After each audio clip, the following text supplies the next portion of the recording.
Yeah. Top left, is that? Yeah. Yeah. So I forget because I have to do it in different spots for different games all the time. Might want to scoot over just a little bit. All right.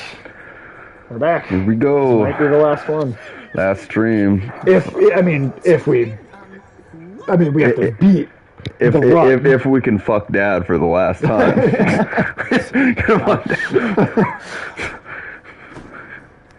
Now, Tim did mention to me the other day that the way that you get the epilogue for this game is that you have to have gifted ambrosia to like every god. Oh, really? Yeah, that's what triggers the epilogue. Oh, okay, because that's true. We have not done very much of the gifting. I didn't realize that was We've done, that's like a requirement for like the epilogue. That was something I just kind of did throughout my escape attempts of the game.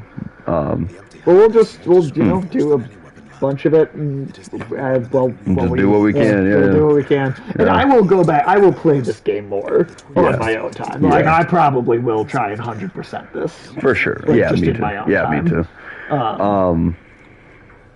too. Yes, but I do think this will probably be the last one as far as streaming it goes. Okay, sounds good.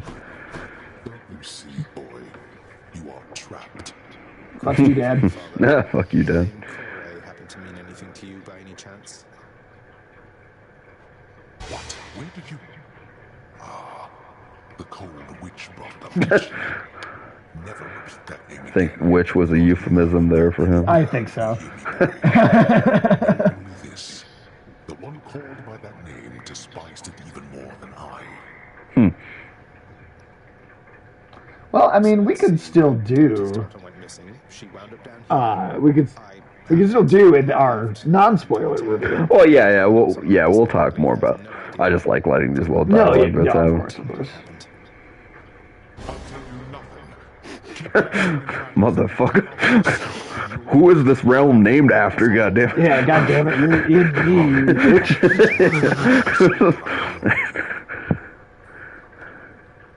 You can't hide the truth forever. But something I did want to ask you was what was... Well, here, I'll let this play out too. Hold on to the idea of her, isn't he? Though what she saw in him, I'm not sure. Your father was different with Persephone, to some extent. He has always been as you know him, yet her lightness, it affected even him, I think. And he knows that he was better with her than without. Sounds like a lot of pressure on Mother to fix all his failings. It sounds as though she cared for him as well. And you and Cerberus. She said she misses you. She did she? Might as well give her a gift. Nix? Because you have to give all of the gods and the chthonic gods all of those in order to start being able to give them ambrosia too. Right. So you have to max out how many gifts you can give them to then even be able to do that. Yeah. You know your father does not like it when nectar is doled out on the premises, dear child.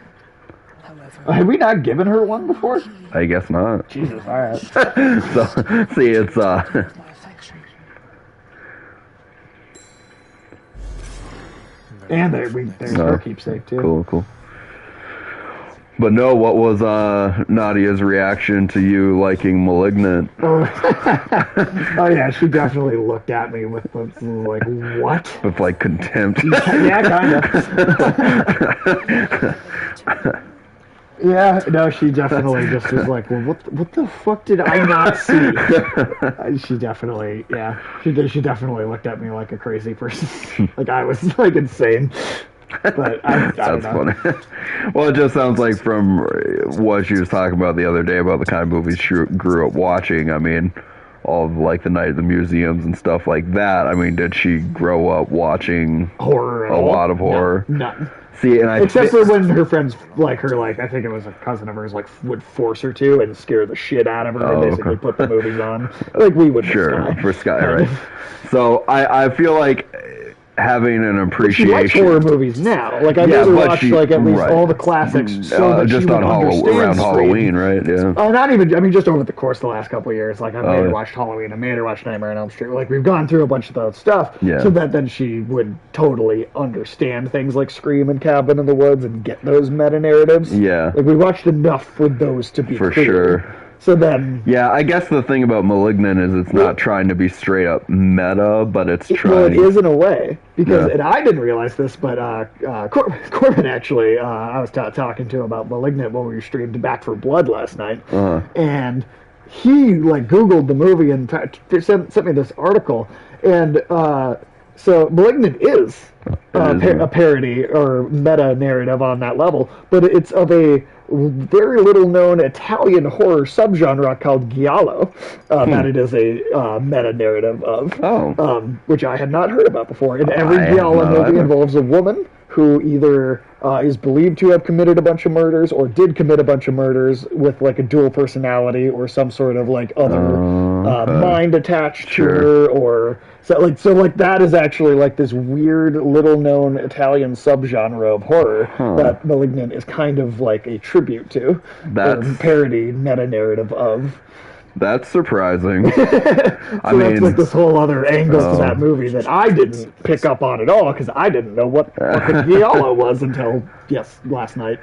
Because yeah, in America we have like kind of the genre of like somebody's like getting a hand transplant and surgery or something stupid like that, where the hand is exactly. Yeah, but yeah, I mean, I get we have something more like that in America, I guess, as a subgenre, but that you're saying in Italy they have one focusing specifically on women that is just dual personalities. And, or some of them will be like there is a guy who is doing it, but but the woman is framed for it, or it actually is her, or like it's like there's a few variations on it, but it's always involves a woman kind of losing her mind over the course of the film, and there being a bunch of brutal murders involved that could or could not be her. And so it's interesting that exists as this category. Yeah, I did not know about that. Totally new information to me. Parents into pieces and then scatter them and talk to us. Remember that when next you tell me about family. That's what I get from that's hardcore. That's like the mafia shit. The way she phrased that. They're sleeping with the tartars. Sleeping with the tartar sauce. Tartar sauce. It makes me wonder just how Should I take aware. some ambrosia, do you think? See if we can give it to anybody yet? Or do we have some ambrosia already? We have one ambrosia. I mean, the thing is, it will say whenever you go stand next to a god, or you can even do it. Yeah.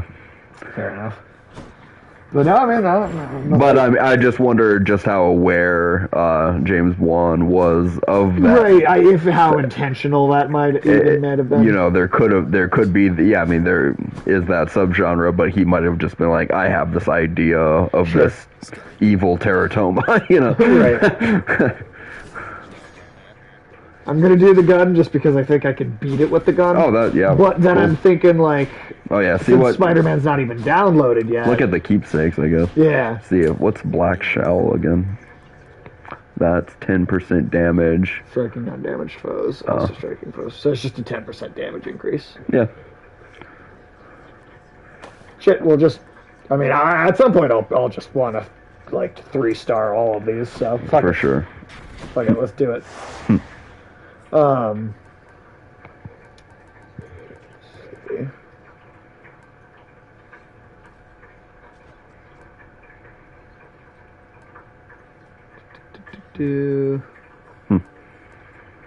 Yeah, damage control, I always remember being an easy one because it's just 2 extra times you have to hit like them. On max. Yeah. Even on max level or whatever. Judged and sent to Asphodel, Elysium, or Tartarus. We keep the process neat and orderly.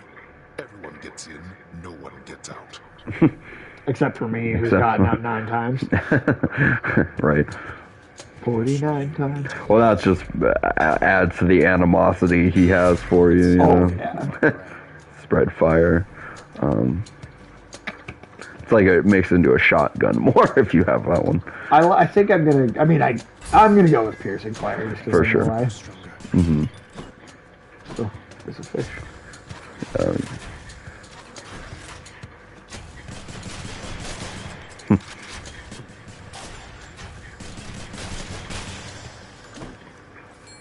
Here, fishies.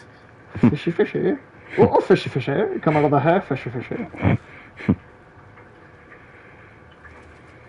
There's a, in one of the areas in KOTOR, there's the Manan, which is like the kind of water planet you go to in that game. They're Naboo. No.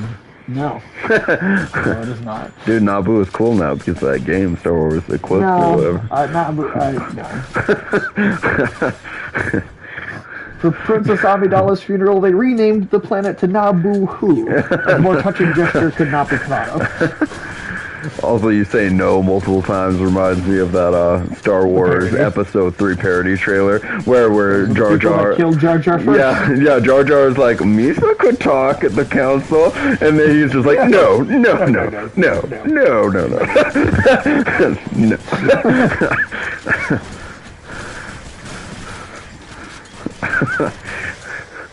I do. That is better than the Episode 3 movie itself. That's better than the entire trilogy. No, true. Just like when Jar Jar just keeps getting assassinated multiple times. Well, they're poison darts that they're like shoving them with. Yeah. I'm Praggers, Annie. Eating the pickles and the ice cream. Why am I the only black Jedi on the Jedi Council? I mean, you know what? That's a legitimate question.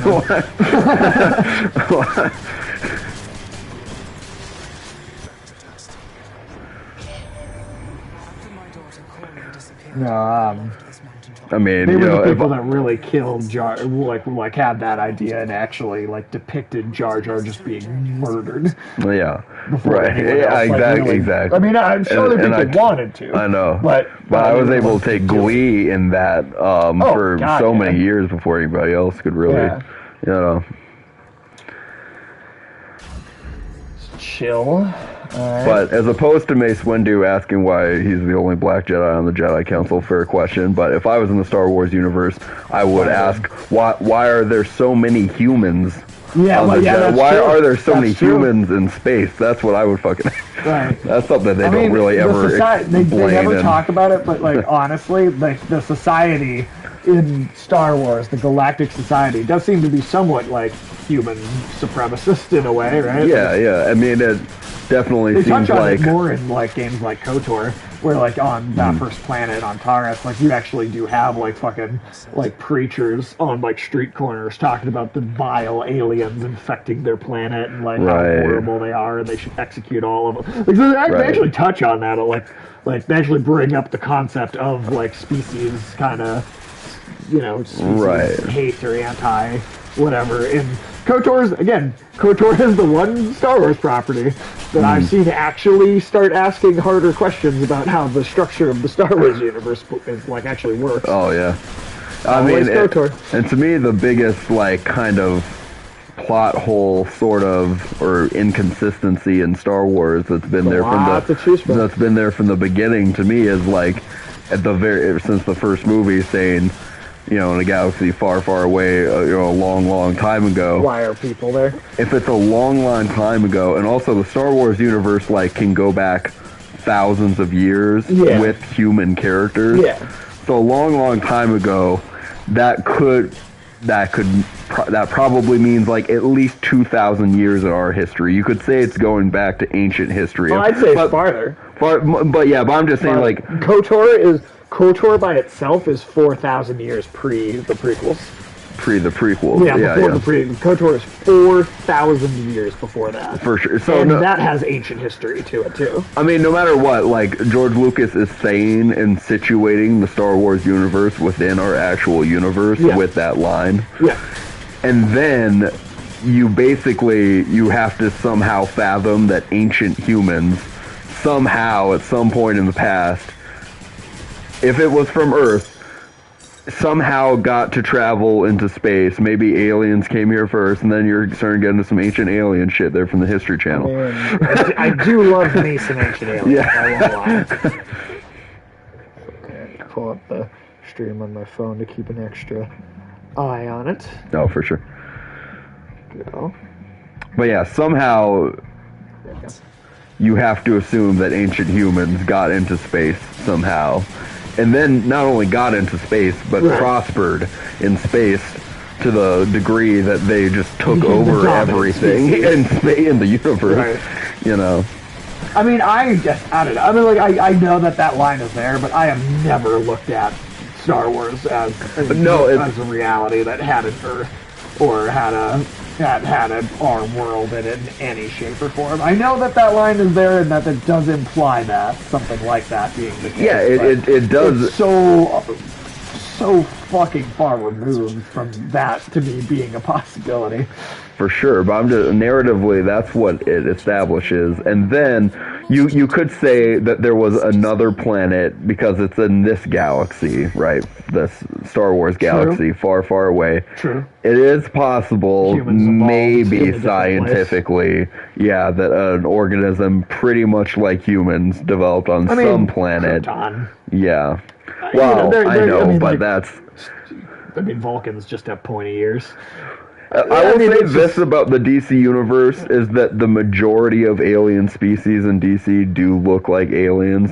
A lot, And then- yeah, most of them do. then- Most of them do. And then there are just like a few that just are human anatomy for some reason. Which is why, honestly, when Mark Millar wrote Superman Red Sun, he made that make a lot of sense with his like out of continuity story, which is being that Krypton is Earth super far into the future. That was an interesting And he's take on sending it, the yeah. ship not from a different galaxy, but from the time. future. Yeah, Yeah, that's a cool thing. that kind of solves all of that in a way. That's true. That's true.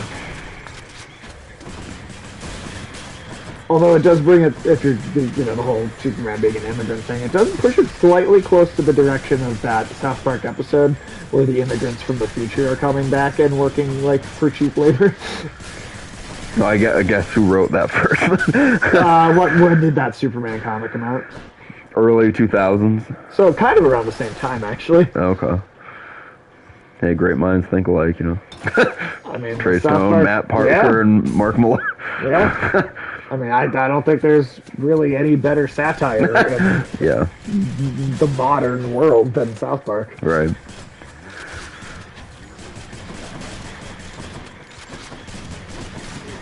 Like, I mean, like there really isn't a series that has been able to, and for the longevity of it, been able to do what that has done, and for so goddamn long too. Right.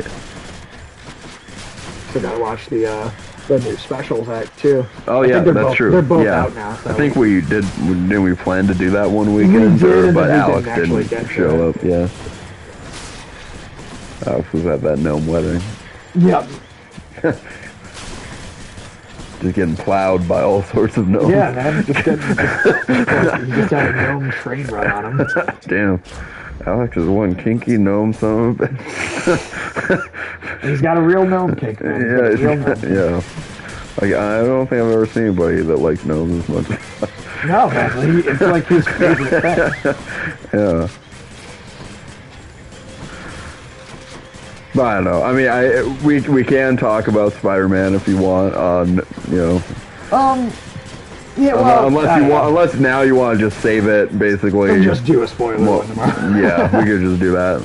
And then we can just talk about then with Tim here too. Yeah, I then it guess allows us my main thing was It- thinking it- because yeah. that's a real, because we talked Fresh about it fruit, so much, yeah. that gets a fresh kind of conversation going. Did Tim say, or why you haven't talked I about literally was told him I don't even want to talk about it until Right. the stream, and Yeah. so when we streamed yesterday, but we did not bring it up. it? Oh, We okay. did not talk about the movie at all. Gotcha.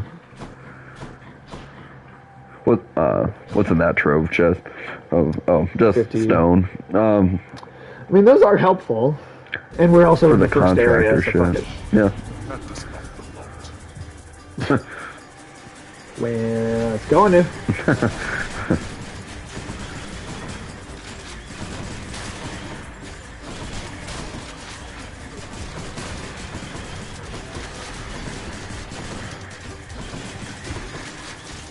Damn.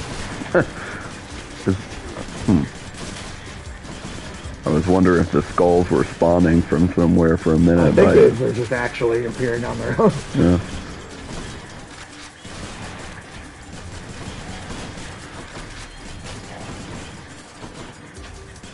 Oh. Yeah. You're doing a good job dodging in the. Worthless. And there we go. Nice. That's how you do it. Let's get some coin. Yeah. Get some coin. I want to make bank, bro, and buy a Range Rover.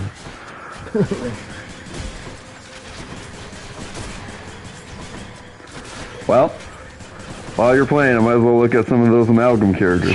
Sure, why not? Why not? The fact that there's still more is ridiculous. Oh, yeah. The thing, if they ever want to start making some amalgam movies, they would never run out of content. Jesus Christ. They would very quickly run out of good content. They'd, yeah, an interest. Instantly, I'd say. Let's see. I got it. Okay. Okay. So we What was the are. last one? Horror, the giant horror, or something. Horror What? machine. What? What was the last character? Something. Horror. Anus the Untappable? Which one are you talking about? That was weird. That was one of them, wasn't it? Yeah. That was one of our joke kind of spins on it. It was Unis the Untouchable. Oh. But I think obviously Anus the Untappable is It's just catchier. catchy. Yeah. And definitely it just makes everyone want to tap that anus, you know. Alright, and now here's Challenger. Okay, so this is Challenger to the Fantastic. You got Ace, Susan Storm. These ones just seem See, like... when I think about it, I'm just like, is it the challenged Fantastic Four? Is what I think. I would like to see that version.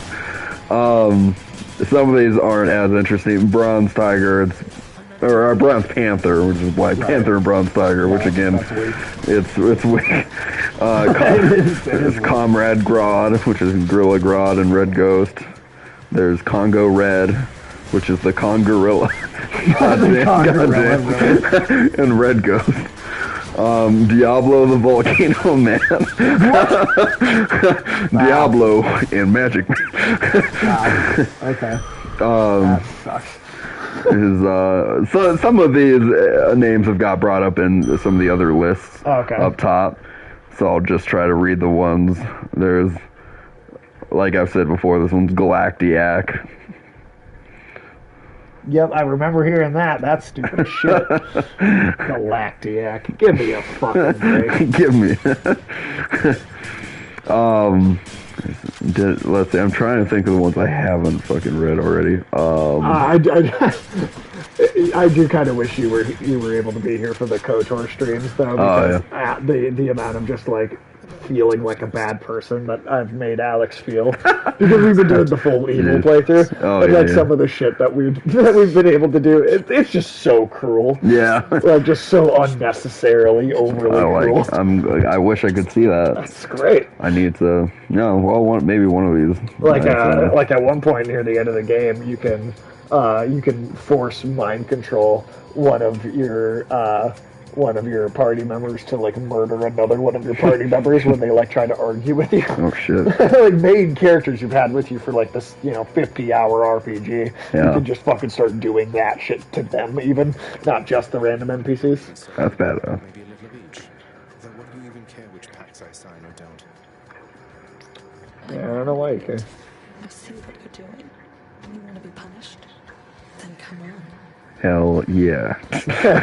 Punish the fuck out of me. Alright, and then oh yeah, this list, Challenger the Fantastic, is where some of the like the characters like Triceranac and Ultivac the multi-robot. That's the one. That's the horror machine I was thinking of.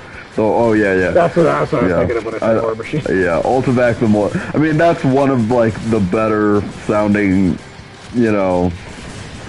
But it's just ridiculous, all the characters that go into that. I mean, the whole point of this universe is ridiculousness. So, and it's bad though too. Yeah. A lot of it is bad. Yeah. It's just outright bad. There's I do want to see Dr. Bongface. Dr. in a movie, Bongface, though. yeah.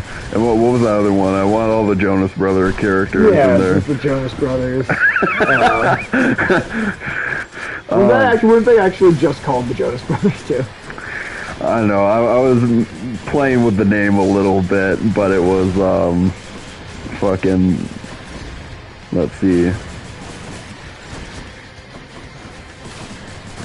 It's this character or set of characters called the Jonas Glims or something from DC. Oh. So I just thought, Jonas Brothers is funnier, so going with that. Let's see. And then, okay. Shit, where was I? Okay, so there's Black Orchid, the Unknown.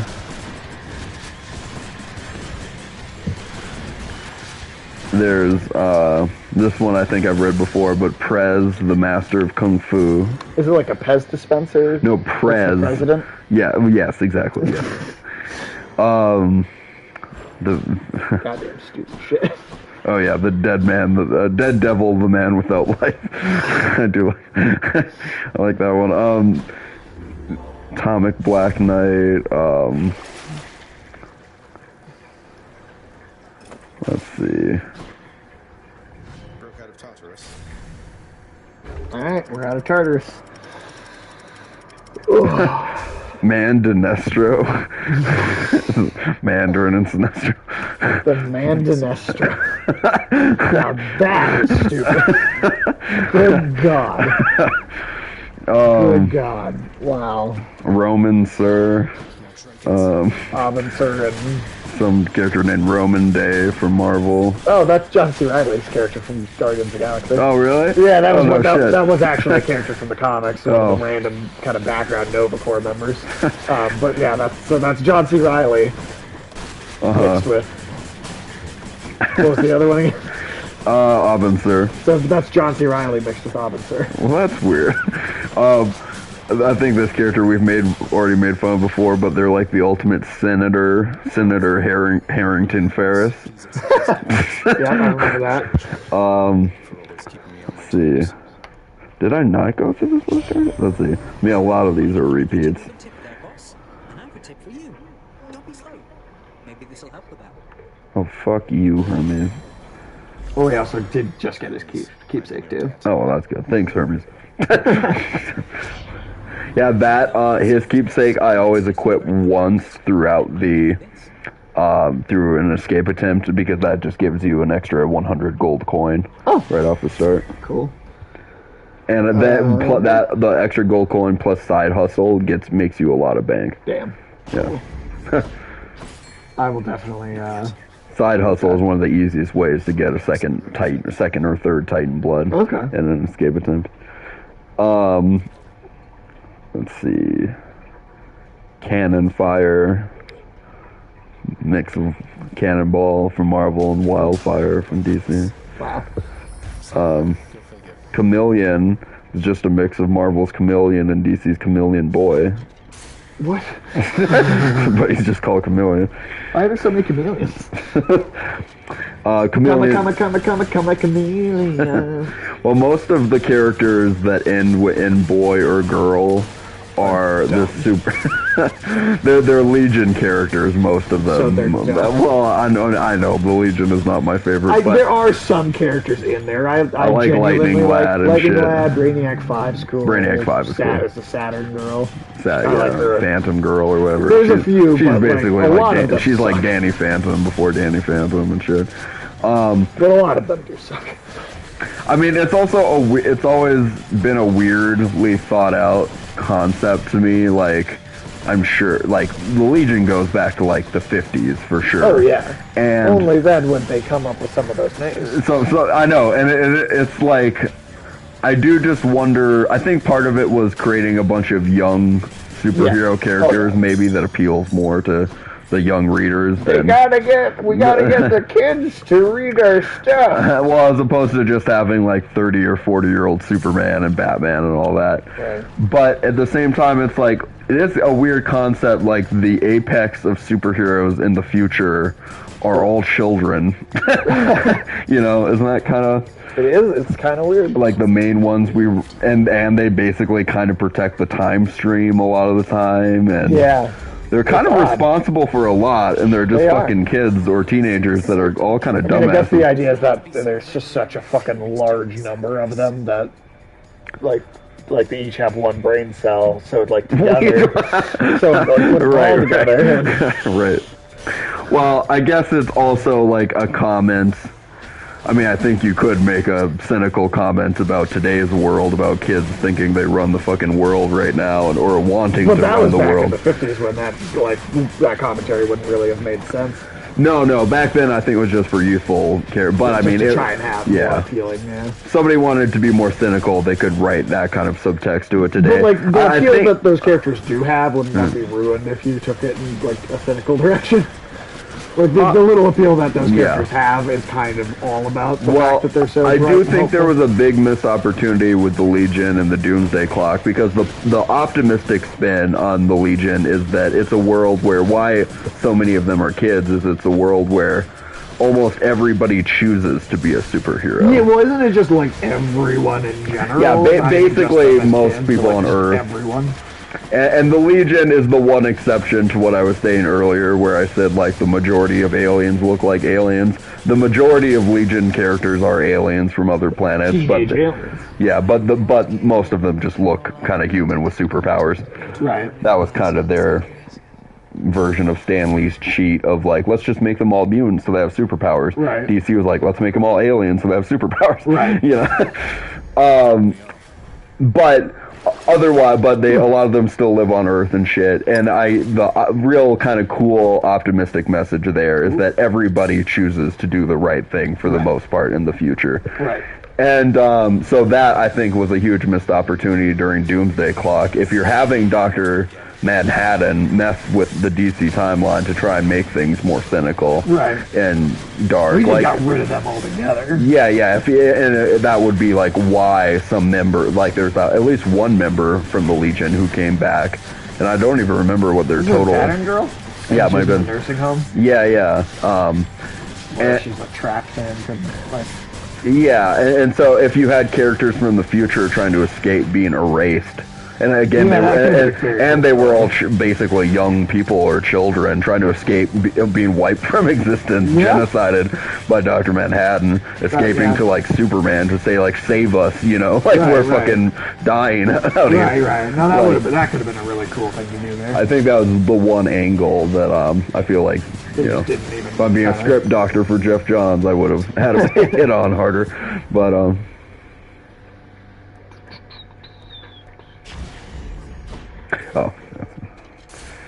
I don't want to pause the stupid here. We never pause the stupid rated M for immaturity. That's right. We're always stupid here. There's Shadow Lass, who I have to imagine is a Legion character mixed with Dark Star. They make Dark Star. Cool. I mean, not really, but Elastic Lad mixed with Mr. Fantastic make Fantastic Lad. oh my god. Oh, right. Growing Boy, the Living Colossus. That's one of my ones I like. Growing Boy, the Living Colossus. Yeah. And then, let's see. Ladybug is a mix of Shrinking Violet and Marvel's Wasp. Lady. Martin X5. That one still makes me laugh. Oh, this is probably where we paused before because I got Paste Oh, and then we Eater started Pete. talking all just about him. Yeah, I mean, and that's a worthy detour because Pasty Pot Pete offers a lot. You blew my mind quite a bit. I mean, Yeah. I knew that I had heard of the character before, I guess, but I didn't know that. Because I remember once when we were living together like 3 years ago, that character is actually straight up in the Superhero Squad cartoon. Oh, is Pasty Pot Pete? Yep, he's straight cool. up in an episode. I like that. And that's yeah. So I mean, I didn't remember it right at the moment, but yeah.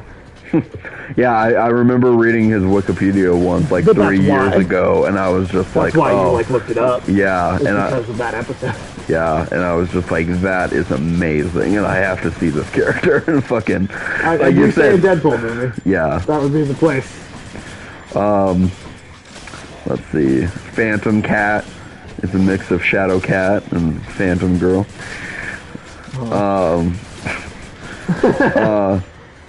Hooked on Phonics. No, there's this one called Phonetics. That's a mix of a character called Kinetics and Marvel's Rachel Summers.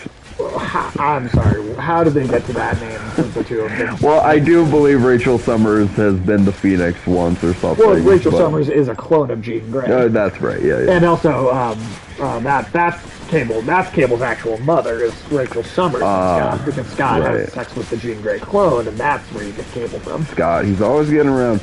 I don't know what Peter did back in the day. That's true. Jesus Christ. The Skavulture. The what? The Skavulture. Skippity-doo. The Skavulture. What the fuck does that mean? He's a mix of the Scavenger and the Vulture. Who's the scavenger? He's the Scavenger the second from DC. You're only making me ask more questions. Yeah, fine. We'll go into Scavenger history now from DC. Alright, let's talk about the scavenger. The Scavenger is the name of two DC It's like a little rat supervillains that with pulls shit out of the garbage. no known connections with each other. That's weird. Why would he name himself the second Scavenger if he was... Anyway, the first Scavenger was Peter Mortimer, an Aquaman villain, who debuted in 1968. Oh, because he was like stealing treasure and scavenging under the water.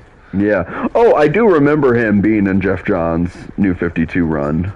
There was a character called the Scavenger that was showing up a little bit in the New 52 run. I don't remember that, but I have to go back and look at it again, I guess. Yeah, it says the first Scavenger was looking for something called a time decelerator, a device left on Earth by extraterrestrials. Yeah, and so he was looking for some ancient alien shit. He was looking for some shit left by extraterrestrials. Yeah, exactly. Isn't that life? Just like we're all just looking for ancient aliens. Yeah, definitely. When he finds it, well, yeah, exactly. I hope Ulysses gets in the chat today. He actually texted me that he's not feeling super great. He might be in the chat today, but he won't be in person tonight for the usual. Oh, that sucks. When he finds that it apparently de-ages him to nothing. What? Doesn't that mean kill him, or? What? Yeah, de-ages to nothing? In his next... How's that even possible? In his next appearance, while battling Aquaman for the second time, he explains that the time decelerator simply sent him into a timeless limbo-like dimension. The Scavenger then resurfaces in the other dimensional world of Skataris, where he gains musical guitar powers. No, I may have put on guitar.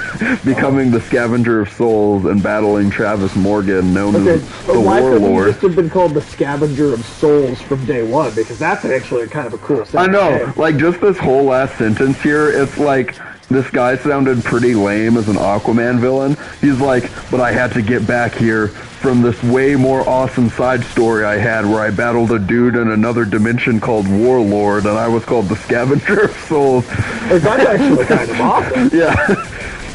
He apparently loses these mystical powers and returns to his own world sometime later. Oh, so maybe it's like he didn't even want to come back. He's like, I didn't even want to fight you, Aquaman, anymore. You know, maybe God it was damn like it, I was cool in this universe. you ruined me, Aquaman. In his next appearance, the Scavenger is shown to have reformed, also becoming a friend of Aquaman. Okay. However, a later encounter with Hawkman retconned his redemption, stupid Hawkman, stating that Peter Mortimer was secretly part of a pedophile ring. What did I just read? What? Whoa, I'm not even making that up. That is what it says. What the fuck? as I was reading those words, I was like, "Whoa! Did I just get slipped something?" Yeah, what the hell? Who videotape? Oh God! I'm not even gonna Is he read. just Jeffrey Epstein? Yeah, he basically turned into Jeffrey Epstein. What the fuck? I'm not even gonna read the next part of that sentence because it's so fucking awful. Yeah, I can understand not wanting to read that on the stream. And then he says, moreover, now he calls himself Barracuda.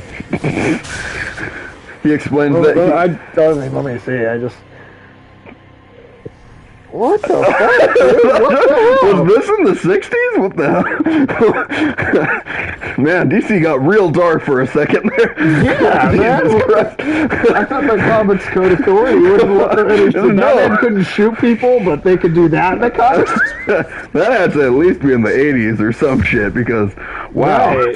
God damn. What the ever-loving fuck. I guess Barracudas are some real evil bastards because then he starts calling himself Barracuda and explains to Hawkman that he is the avatar of the Barracuda.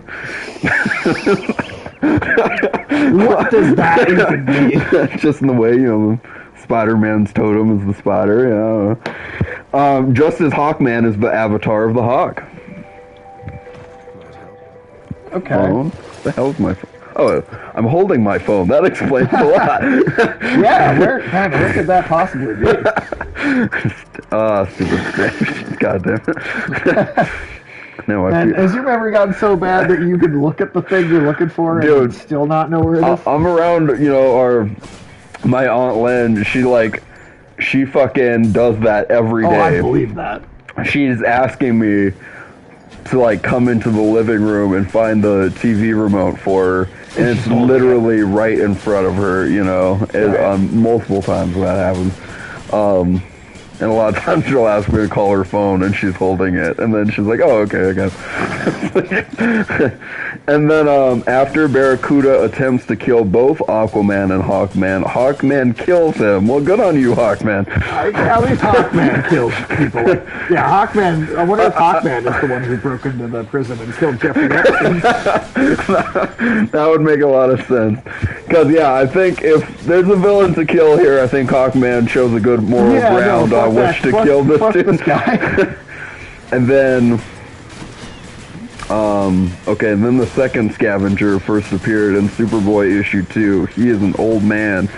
Hopefully he doesn't have the appetites of the other scavenger then. Yeah, seriously, with a wide range of weaponry at his disposal. Little of this man's history has been revealed, except once during Superboy and the Ravers, he mentioned he was one of the men who originally were the Argonauts and challenged the gods. What? Okay. Okay, so one of the OG Argonauts, I can respect that, which led to his dementia later in life. No, it says led to his dilemmas later in life. Okay. I just like the idea of an Argonaut with dementia. That would be pretty funny. He believes he is being persecuted by an enemy from his past and stockpiles weapons. I like the idea of the Argonauts are after me. I need to stockpile nuclear weapons. Well, this character is honestly a lot more interesting than I would have expected. Yeah, and gadgets to be better than the first one for sure. Yeah, I don't like where that first one went. The identity of So how do we go from him being in a hell dimension and being referred to as the scavenger of souls to Jeffrey Epstein? I mean, Jeffrey Epstein, some would consider a scavenger of souls. So that's true. But it sounded more like a Satan way. Yeah. The identity of the Nemesis has never been revealed and only made one appearance near the end of Superboy's series, in which the enemy's identity was never revealed. Scavenger suffers severe paranoia and believes anyone who tries to stop him is working for his nemesis, which later leads him to join the secret society headed by Alexander Luthor. Lady Artemis, I hope that you'll accept this offer. That's a weird phrasing. Scavenger and other villains are sent to Gotham City, where they go on a numerous murderous attack against law enforcement officers. Okay. Scavenger somehow survives to the 30th century, What? where he fights Superboy and the Legion. By that time, he has acquired the equipment of various 20th century superheroes. Does that sound like a huge upgrade? He's lived into the future, Yeah. but he's acquired 20th century weird weaponry. That's weird. Fucking bizarre. Well, okay, so that was a weird character. I don't know if I enjoyed that. The second one more than the first. yeah, that's true. So. I think I have to say ultimately Vulture is the better villain. Yeah. I definitely would agree with that. Let's see if we can get back. Then there's Star Charlie, What? who's Starboy and Charlie from It's Always Sunny? yeah, Marvel's Charlie 27. Who is Charlie 27? All right, we'll read about Charlie 27. We might as well.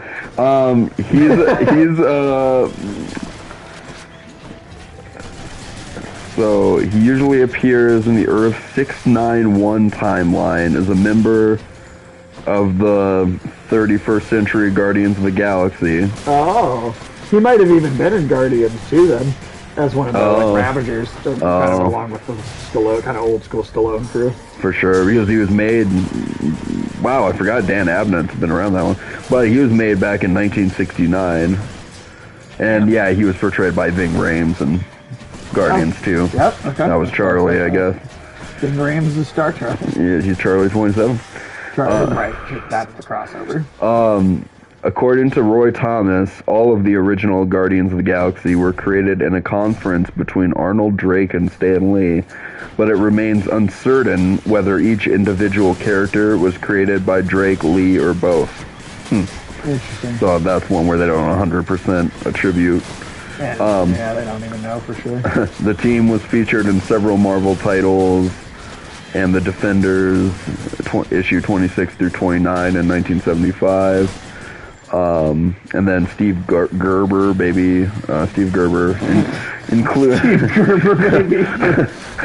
Oh, he revived the characters just like 2 years later. That's not much of a revival. It's just 2 years later. Yeah, that's not a revival. Revival needs to have some serious time. Yeah. I think separating. And then I guess he started showing up in the 90s and then finally again in 2014 and 16. But he's a soldier and space militia pilot, genetically engineered to live in Jupiter's gravity, born in Galileo City. Well, that's kind of cool. Galileo, so I like that. Yeah, Galileo City, Jupiter. Cool. As such, he has 11 times the muscle mass of a normal human. In the Earth, in the year of 3007.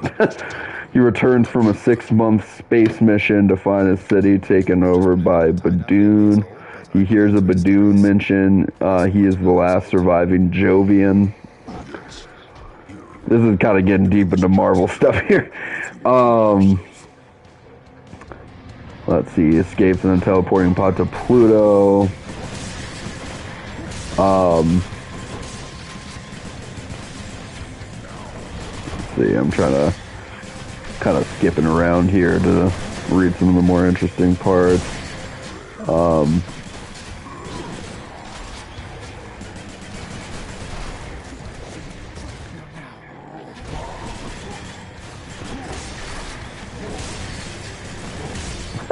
I feel like if I said a lot of these names on the stream, people would just be like, what the fuck is he talking about? I mean, but most of these I'm saying, what the fuck am I talking about? Right. At one point, they started looking for Captain America's lost shield. Okay. He battles Taser. He battles He Taserface. lost his keys. Yeah, yeah. Then he battles Taserface. Oh, Jesus. Okay, Taserface. Taserface was in Guardians too. Like, Yes, Taserface of all characters got a live action adaptation. That's true. Like if he gets in there, then they better fucking have some of the more big name Marvel superheroes start showing up again. I mean, that's also kind of James Gunn's favorite thing to do. Is no one knows or cares about. C-list and D-list characters. Yeah. I mean, Suicide Squad proves that with some of the characters that he used. It also says at one point he battles a Rancor. Like from Star Wars? I guess that was just the name of a character from back then. Charlie's romantic relationship with fellow Guardian Nikki is broken up, and they still remain good Was friends. the robot that Miley Cyrus did the voice for in Guardians too? Oh, Miley Cyrus did the voice of that robot? Yeah, she had like one. She had one line. Oh, well, that's weird. But yeah. Well, it says, I just read that because it was funny. It was like they broke up and they still remain good friends. That was like a sentence of... That is an interesting thing too. He became involved in the Infinity War. He and his team save Avengers Mansion from an invasion by the Masters of Evil. That's pretty impressive. Both teams fight evil doppelgangers of themselves sent by the Magus. By Magus. Yeah. Rita Damara earns his friendship by performing an impromptu surgery with her stings on a massive internal blood clot, saving his life. As with the rest of the team, Charlie becomes lost in time and space. And that's kind of the end of Charlie. Really? That's just it? Yeah. Wow.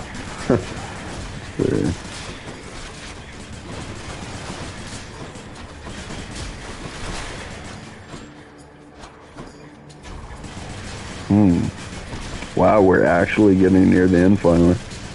Oh, did you go back to the amalgam list now? Yeah. Like, that's quite a few streams we've been doing reading them reading up. amalgam characters. Yeah. Yeah, it is too bad Tim's not here because that's something to have a third person who's Right, just like, especially that hasn't heard all what of the them hell? Because I've forgotten a lot of them, but we've Yeah, looked through these once before, yeah. There's the Living Lightning Lass / Sparkler. lists. Wow, okay. The mix of Dazzler and Lightning Lass. There's Spartacus. Spartacus?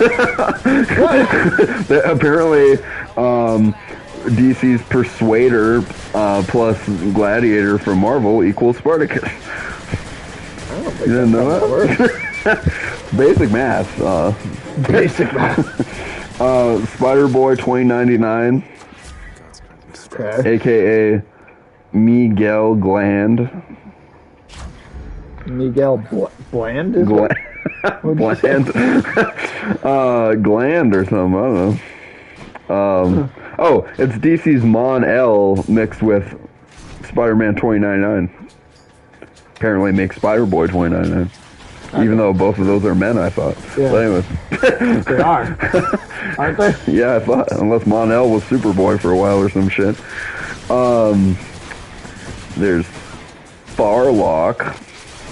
Farlock, huh? Yeah. Who is it? What's the mix of? Well, I wanted to say Thanos and Deathlock because that Sounds cooler. it sounds cooler, but some DC character called Thurrock, which I guess, I don't know, maybe that's their version of Torok or something. Mixed with Deathlock. And then there's Timberwolf by Night. Timberwolves, like Yeah, it reminds me of basketball our 90s sports logo for the Timberwolves where like the face is half covered in shadow. Yeah. I guess, right. I do remember Timberwolf. He's one of the cooler Legion characters that I like. He's basically a werewolf that's on the Legion team, mixed with Werewolf by Night from Marvel. You know that's getting an adaptation, right? Werewolf by Night? Yeah, they're doing a Werewolf by Night. Really? Like Halloween special, kind of like the Guardians holiday special. Isn't that John Jameson who's Werewolf by Night? That's a different character. I think that's because that is also that's a thing too. Yeah. Oh, hey T-Bone. I did tell T-Bone yesterday that we were going to do review Spider-Man today. Okay. So I mean, we can certainly get into it. We can talk Tim about it a ended little up unfortunately not being able to be with us, so we were like not sure if we still wanted to do it or not Today. But I mean, we can still talk about it. Yeah, we'll just do our non-spoiler, basic we can bullet still, points. We'll just talk about stuff that was just in the trailer. So if you've seen the trailers, but I think both of us came out thinking it was good not but great. Not great. Yeah, I'm very much in the good but not great camp.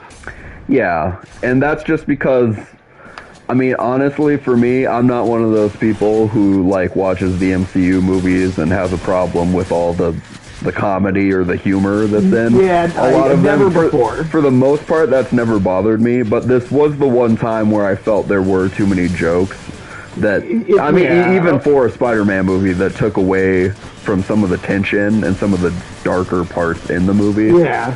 So, like, for Spider-Man, I don't know, maybe there are two different ways of looking at Spider-Man, but for me, like, the Spider-Man stories I like best are dramas. Well, I mean, there still could be a lot of humor in those. Well, I was It's just gonna say, yeah. To me, constant. it's a Spider-Man story is a drama with comedy, Right. and this felt like a comedy with drama. Yeah, I think know. that's a good way to put it.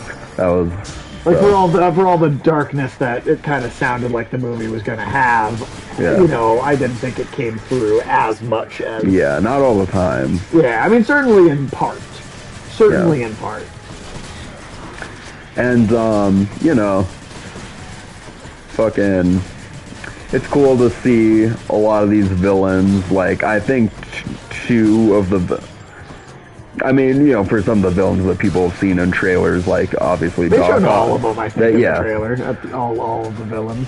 But for me, like, Doc Ock really shines in, like, his first scene he shows up in. I think that's, like, the coolest Doc Ock is kind of in that movie. And then, besides, I think Green Goblin is great kind of every time he's on screen. Yeah, I think so, too.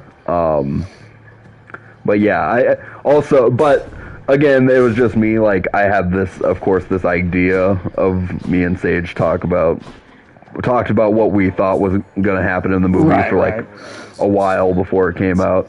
So, like, no matter what, I did have this idea of it being kind of a fugitive movie. And I kind of thought, like, no matter what, there was going to be this energy of, like, oh, everybody knows who Spider-Man is. He's super desperate. He's on the run from basically these Sinister Six members and kind of Doctor Strange, because as you've seen in the trailer, Doctor Strange is like, hey, give me that fucking box. You're going to do what I want you to do. Right. But there's really just that one scene of it in the trailer is kind of what it is in the movie, and it's just like, I guess if there was just a more constant threat or possibility of a threat from either Doctor Strange or, like, you know, these other villains, I think that would have added something to have more of, like, a permanent tension. But that's just us being, like, script doctors and shit, you know. Yeah, like, I mean, for the movie that there was, it was a lot of fun. Yeah, it was a lot of fun. Yeah. It was. Mm-hmm. I enjoyed it quite a lot. I really did. Yeah. I will. I would like to say though that if there was, you know, one thing in the movie that I'm just like, why? Like, it was Ned. Yeah, I know. Ned I really bugged the couldn't fuck stand out of you Ned. in that movie. Yeah, he well, because you brought up the idea of they're like usually the it going overboard on the comedy in the MCU, and other people I've heard people say that that's for been a complaint years, for a while. Yeah, and I never felt it. Yeah, but Ned, you said, I think, when we, like, right after the movie, that Ned kind of embodied that, because there was literally one moment in the whole movie with him, one scene where a joke, that wasn't made into a joke. Like, he literally I feel bad for that actor, honestly, because he got to do nothing but joke. Ned's in it a lot, and he's in it quite a bit, and it just like, I don't know. Like, can you imagine if James Franco had been in every single action scene in Spider-Man, in the original Spider-Man? I mean, James Franco is already kind of annoying, but just think about how much more annoying James Franco would have been if he's always like, hey, laugh at me, man, I'm fucking coming. I don't know. There was something about him that just was like, lay off, man, lay off, and get out of here for like 5 minutes. Yeah. There were at least a couple times where you said, like, I really hope they kill Ned. I did. During the movie. I did. He was irritating me, like, really irritating me. Which is funny because yeah, you understand, like, because T-Bone did see the movie. Cool. Yeah. Yeah, I don't know. Like, I mean, and again, I still really liked it overall. Yeah, it was a lot of fun. But then I guess another thing for me is, like, it's a whole movie about fan service, essentially. No, don't kill Ned. Oh no, please kill Ned. Please fucking kill Ned. I really hated Ned in this movie. Like, for a lot of people, like, this movie is a movie about kind of fan service and shit, which is part of why it's so cool and fun. But for as much fan service as there is in it, I felt like there was another level they could have gone harder and maybe had it be a little more fun. Had it be a little cooler, some of the fan service, because it's like, like we talked, well, I won't get too into it, but... Yeah, because so T-Bone, what we decided, I'll just tell you now, tomorrow we are going to do a full spoiler one. Yeah. So we'll just do non-spoiler today, full spoiler tomorrow. We'll do our first stream of the 2018 Spider-Man game. So, right? Today should probably be the last Hades stream, and we'll start Spider-Man tomorrow, and we'll do a spoiler review for Spider-Man. While we play Spider-Man. Yeah. You want some Spider-Man in your Spider-Man with your Spider-Man? And we got you. Exactly. Here. Oh, yeah, I forgot we were... I got messed up. Oh, but... My depth defies before I even... all of them before I even got to that fight. So. Oh, it's all good. But yeah, I don't know. There are just certain script, things where it just felt like it felt like they could have sat down and had another draft of that script. I think so. They could have passed over it one or two more times. I mean, we've talked about it a lot already, the movie, or just amongst ourselves, and the plot and everything. And I don't think that plot is 100% airtight. It's not. Do some of these things 100% make sense? And it's I think for the most part, they're just counting on audiences being distracted by oh man, all this cool shit's on the screen. Right. Yeah. But like Corey said on Double Toasted, it's if you think about this, some of this is kind of stupid.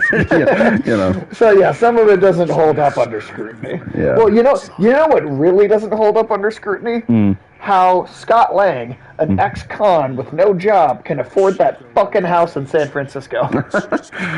Yeah, I mean, I guess those are one of those littler details that I don't it's care it's about. one of the highest cost of living in the entire United States. I know. And he's an ex-con without a fucking job. How does he fucking afford that house? I don't know, man. That's a big one for me. He knew Tony Stark. He knew Tony Stark. Not in the first movie? Yeah, that's a fair point. Yeah. How does he afford that house? I don't believe that. Yeah, I guess it might not matter that much, but that is a little logical inconsistency there that I do think most people probably don't think about, but it is an inconsistency nonetheless. True. But I mean, that's for Spider-Man though. I'll go watch it probably. I think I'll see it probably 2 more times in theaters. I liked it enough to go see it again. Maybe Hank Pym's been helping him out. Not in the first movie. Oh, yeah. Not in the first one when they haven't met yet and things are just coming together. Well, in the first movie, when he just gets out of jail, where does he stay after he just gets out of jail? He goes to the at first he goes to just Luis's apartment. But then I'm pretty sure he goes to that house in the first movie. Hank Pym's house. No, to his own house. Well, his wife or ex-wife and her new boyfriend, they live. Well, they have their own house. Yeah, they have a nice house. Yeah. But Scott Lang also just has a house. I guess I'll have to go back and watch the first. I don't remember. See, again, I don't really care what the fuck house Ant-Man is living in. I know. I'm just saying the cost of living in San Francisco is astronomical. I get you. There's shit in the streets because it costs so much to live there. Goddamn. I'm just saying. But it's fine. Yeah. That's total aside, but. No, that's fine. In no way. I mean, Green Goblin, Willem Dafoe as Green Goblin was my favorite thing in the movie. Probably. He was awesome. I mean, there are a couple. Yeah, again, once we do the spoiler review, I'll say my couple little favorite moments. Sure. But you know that it's in the trailer, like that Doctor Strange chase scene where he's chasing Peter Parker through the mirror dimension. That was I great. think that's one of the best set pieces of the movie. Yeah, that was really cool. I think that's pretty dope, and it is a little like again like Martin said, it's like it is a little unbelievable that Doctor Strange can't just take this fucking thing away from Spider-Man. Right, he's supposed Like to if he be, can, so. if he's like bending time and space as much as he does, how Right. is it so hard to get this fucking box Get from a this box kid? from Yeah. this teenager. Yeah. No, I can see that. I All right. could definitely see that.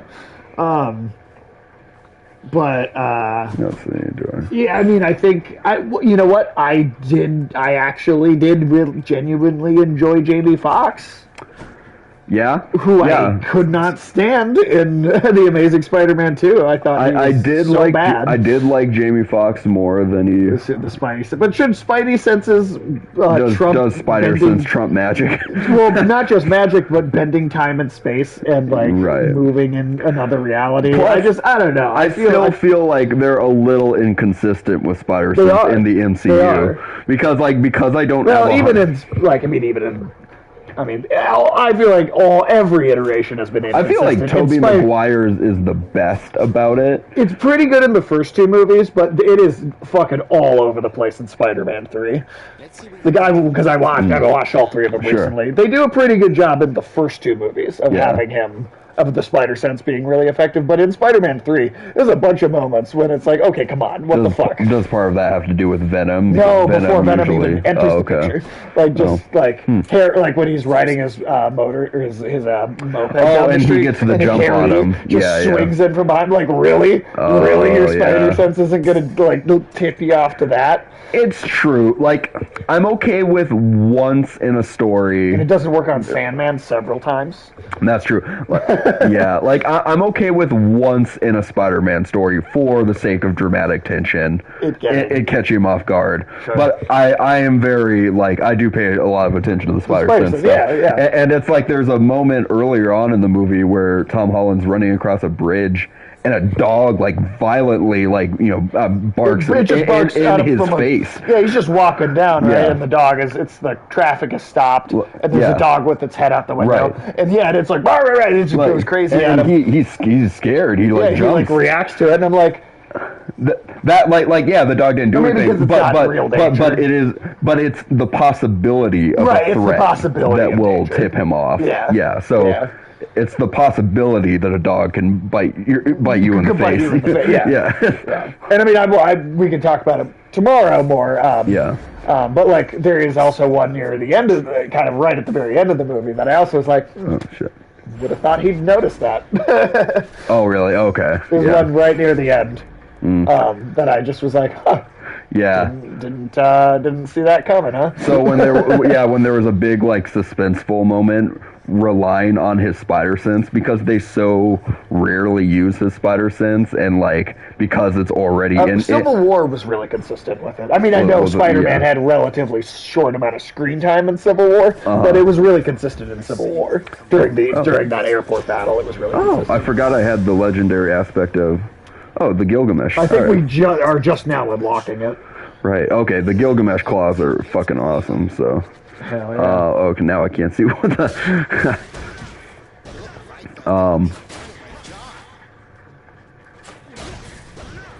And when that little mark, when you claw them, basically it causes 100 damage just from wow. leaving that remnant. Damn. Okay, that's cool. Yeah.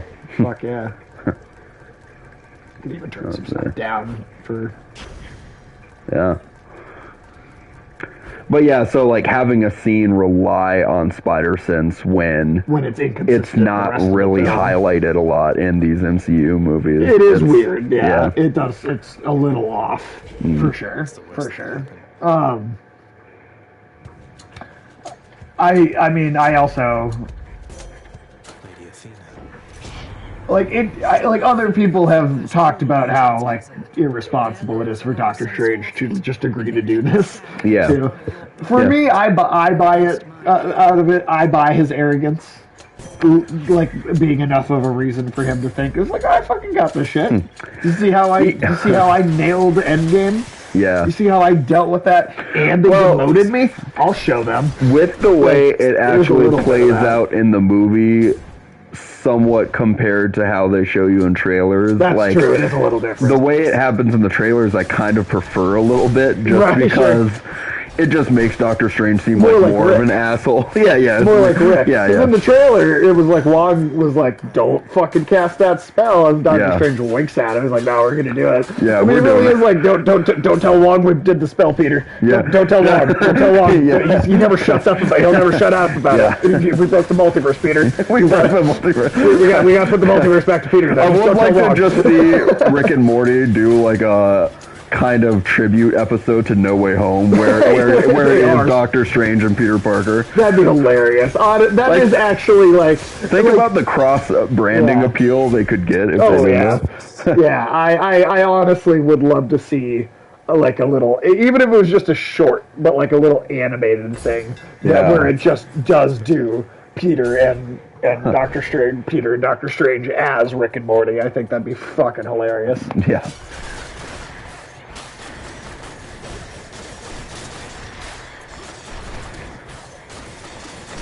Yeah, I don't know. But yeah, so I mean, flaws aside, I still liked the movie. But I do think, yeah, right? Wouldn't that be hilarious? Yeah. But yeah, like flaws aside, I still enjoyed the movie quite a bit. I think it's a much better film than Far From Home.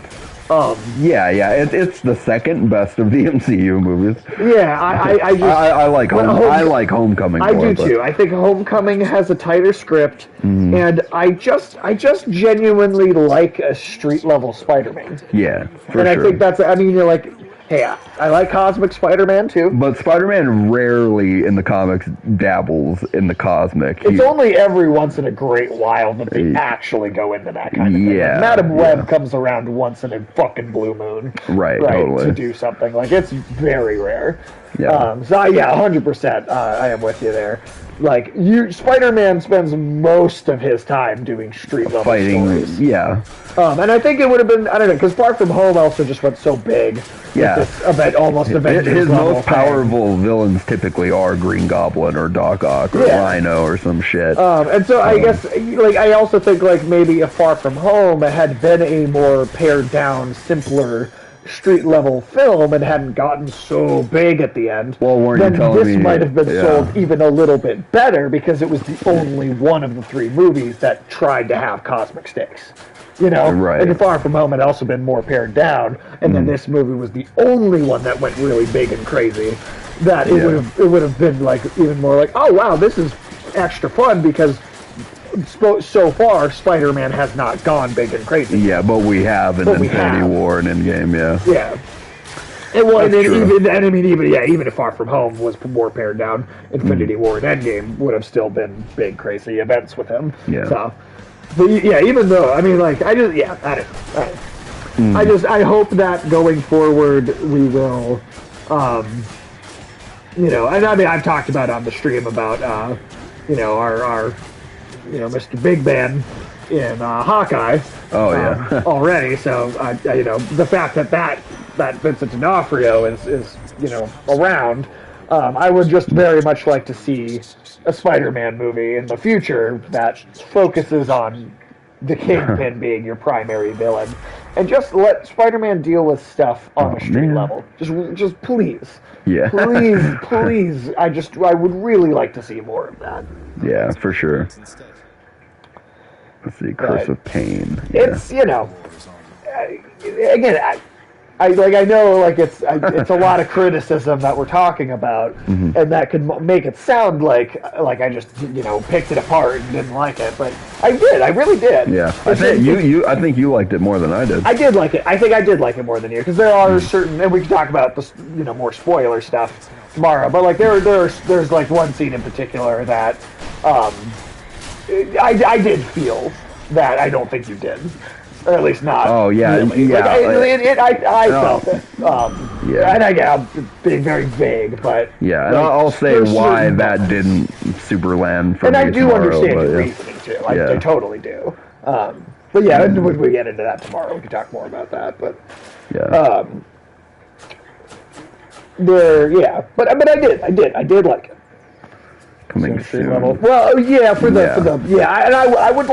would very much like to see that. Because that's his freshman year, right? Yeah, but it's going to be an animated series. Yeah. That is the prequel. I guess part of me wonders, like, if they do throw in, some villains and stuff. I do wonder, like, will that animated series feel consistent with the Spider-Man that we meet in Civil War and Home? Like, I mean, like, yeah, we could say he fought these villains, but, like, let's say they do Tombstone or Hammerhead, or then, like, the idea that, like, in Homecoming, when Tony is constantly telling Peter, stop getting your, hands in this, business with this vulture guy. He's too big of a threat for you to be getting in danger like this. If Peter's already fought like Hammerhead or Tombstone or some of those villains, would Vulture not almost seem tame in comparison? I know. To go back to Vulture all of a sudden would be a little... Right? Yeah. But if you go, like, let's say you were introducing someone to the MCU for the first time after this animated series has come out, and you're like, and you had them watch that Spider-Man freshman year before they watched Civil War for the first time, right? So you're having them watch it in chronological order. If he fights Tombstone, Hammerhead, these bloodthirsty mobster characters, right, or like gangster characters that they are even more on like the I want to fucking kill Spider-Man train sometimes than even Vulture could be. Right. And if Peter fights and deals with those, then in Homecoming, when Tony is telling him, this is too big for you, will that then feel somewhat hollow? Because he's already, Yeah, I feel like there's nothing that they should expect he can't handle at this point. I just wonder, like, what villains can they do in that Homecoming or in that freshman year series that will be consistent with where the story goes. Yeah, that for we sure. have already seen post that, Yeah. It's more of I'm not saying like they can't do it. I'm just saying it's a question I have about like how will they handle that, like what And how would audiences react to like it being small scale Spider-Man stories all of a sudden? right. Because I just can't help but wonder like can you like Chameleon maybe, like they could maybe do Chameleon. And rather than killing Spider-Man, it's more about it's just the identity theft and stuff. And like that's a villain that requires a more intricate plot. I feel like if you're relying on Chameleon and the fact that he's taking faces and subtly manipulating things. But maybe Chameleon could be a good villain for something like this freshman year thing. Chameleon is the first villain Spider-Man fought in the comics ever. True. So that's a thing. But also, Chameleon could potentially provide a sense of Peter having to be skillful and intelligent in terms of like finding clues. Well, but I know what you're going to say, but let me finish first. But you could do Chameleon without having the physical, life-threatening stakes. And you could believably have Chameleon not care that much about killing Spider-Man, right? Like, you could see Chameleon being the kind of villain that he doesn't like him, but, like, he's stealing jewelry, and he's not, like, out there to murder people, right? Okay. Like, that sort of bloodthirst, right, doesn't necessarily have to be there for that character. Now, can I say what I'm going to say? I know what you're going to say. Which is that, like, Tom Holland's Peter Parker is absolutely a moron. And if this is his freshman year, he's even dumber. Yeah. Like, Chameleon would walk all over him. I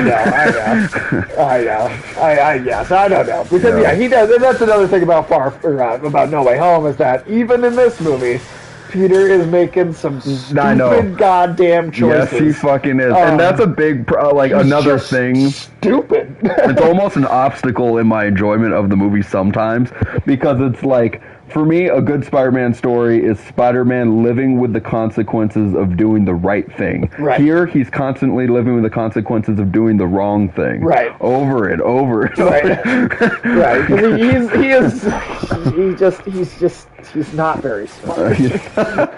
Didn't they have a line like that in this movie at one point? Like, some villain or... It might have been Doctor Strange. They called him an idiot. Yeah. I mean, I think... God, I swear, I do have to see it again. But Yeah, I right. swear to God, I think like Morty, I think Peter actually did go, oh, jeez, at one point. Yeah. With the Doctor Strange, which I found myself slightly annoyed. Okay, yeah. so you see it Yeah. too, T-Bone. You see it too. Yeah, he just makes these stupid fucking decisions sometimes. And I'm just like, God Constantly. damn, man, how? like, how do you remember to breathe?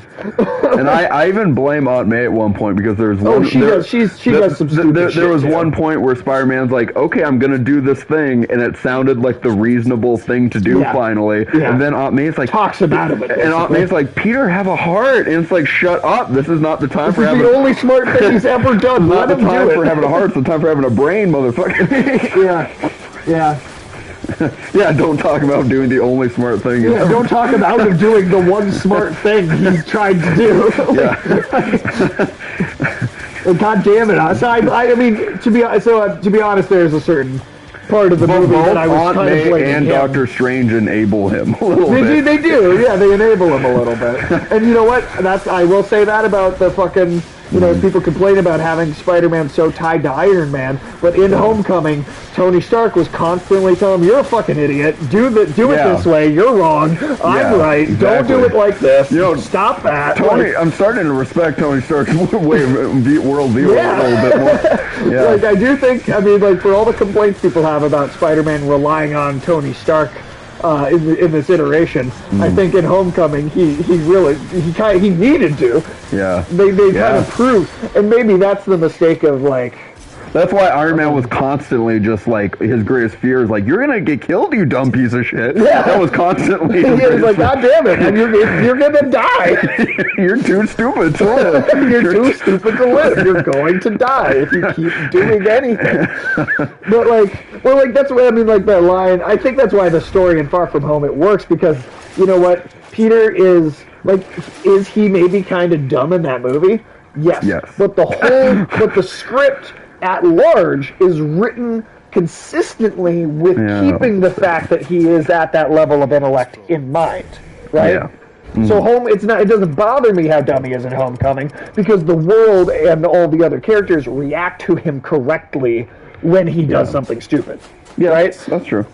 So that's my thing, right? With both Far From Home and No Way Home, is that when he does stupid things, you don't so much have people reacting to him as though the things he's doing are as stupid as they actually are. It's not even as much as him being stupid, it's that the other characters are not chiding him for being stupid. Right. They're treating him as though the decisions he's making are totally reasonable when they're not. That's true. There's almost less a problem with how he's written and how everyone else is written around him to react to him. Yeah, exactly. Yeah. I mean, that was one of the big things, that made me think he was so goddamn stupid. And Iron Man's rolling in his grave. Yeah, rolling, exactly. He's like, oh my god, he's a moron.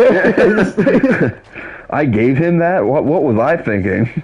Well, also, I mean, another inconsistency with Far From Home, just to get into that for a second, is the whole Edith thing in the first place. Is Iron Man saw what happened, the fucking Project Insight that Captain America fucking risked dying to stop Hydra activating, then Tony Stark just made that. Yeah, right. That's what Edith is. Edith is just another version of Hydra's Project Insight, basically. So, why would Tony Stark make the fucking evil Hydra technology that Captain America had to stop? Iron Man's always making evil fucking technology. Well, at least in these movies. But it's usually an accident, or he's boneheaded and arrogant and thinks he can control it. Whereas he just made something that is in function the same thing, and that is what its purpose. I mean, it's in his roots. His roots is making evil technology that kills people. That's true. It's so just that he literally saw Hydra do this, and he's like, I should make one of those. I think there's something cool about him almost unable to get away from that. Like, that was his true addiction, was making weapons. Sure. No, I mean, I don't disagree with that. I just think, but I think in Far From Home, though, with Edith, it just felt like the. Well, I did not like that Iron Man was so heavily dominating a plot that he wasn't even in. Yeah, that's true. That's true. Yeah. Yeah. And then it's just like when Happy's giving him that speech about like, you have to become your own man, Peter. And then he starts playing Tony Stark's AC/DC music. Right. And he's while like, yeah, you're not using doing a good job of being your own man there, are you? using his Iron Man technology to build his another kind of Iron Man Well, suit. listening to Iron Man's soundtrack. Yeah, exactly. Yeah. Yeah, so that's So, I mean, that's literally a scene where they say one thing and then do the opposite 3 seconds later. Yeah, I have the most problems with Far From Home from like on a plot level, Yeah, you know. no, for sure. I mean, and that's, I'll say that. I think No Way Home is a way better movie than Far From Home. Yeah, definitely. Way better than Far From Home.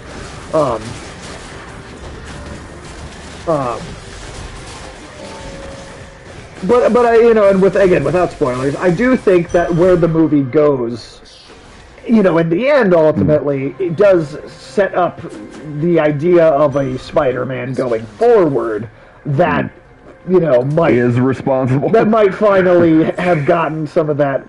Some of those lessons through his thick goddamn skull. Yeah. Like that's. I mean, this is a non-spoiler thing. Yeah. Like for me, the emotional beats of the movie didn't affect me personally until the very end of the movie. Sure. Where finally, for once, they're not making jokes anymore. I mean, that helps. Yeah. That helps that they stopped making jokes.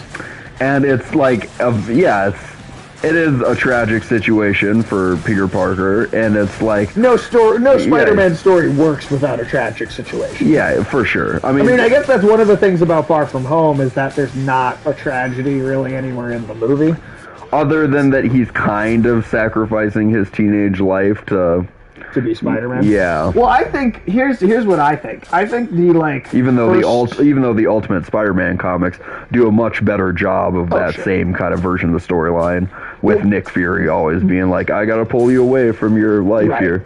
Well, what I think, if I was to go and edit Far From Home a little bit, right? Mm-hmm. What I would do would be, one, you'd cut some of the jokes out of Far From Home. Yeah. And I would almost take like kind of the plot of like the first 15 to 20 minutes of No Way Home and actually have the identity exposure actually be the end of the second act in Far From Home. And then have a third act in that movie that is just about those legal consequences and like trying to maybe like deal with clearing his name. Have him clear his name at the end of Far From Home, and then but then have him worried about he clears his name in terms of the murder, but then he's like, all right, well, but then people still know who I am. I'm still going to get harassed by paparazzi and still that kind of thing. Right. And then going into No Way Home, the first 15 minutes or so of the movie as it exists would have been in the previous movie, which would give some of the stuff that they were actually trying to do in No Way Home a little more breathing room. Yeah, and also like Martin on Double Toasted said, like the stakes are higher for Peter to go to Doctor Strange and rewrite people's memories and shit. Yeah. If there's a real chance that his family will be put in like a government prison or some shit. Yeah. Like if that's the threat facing him and not just, I might not get into college or whatever. Right.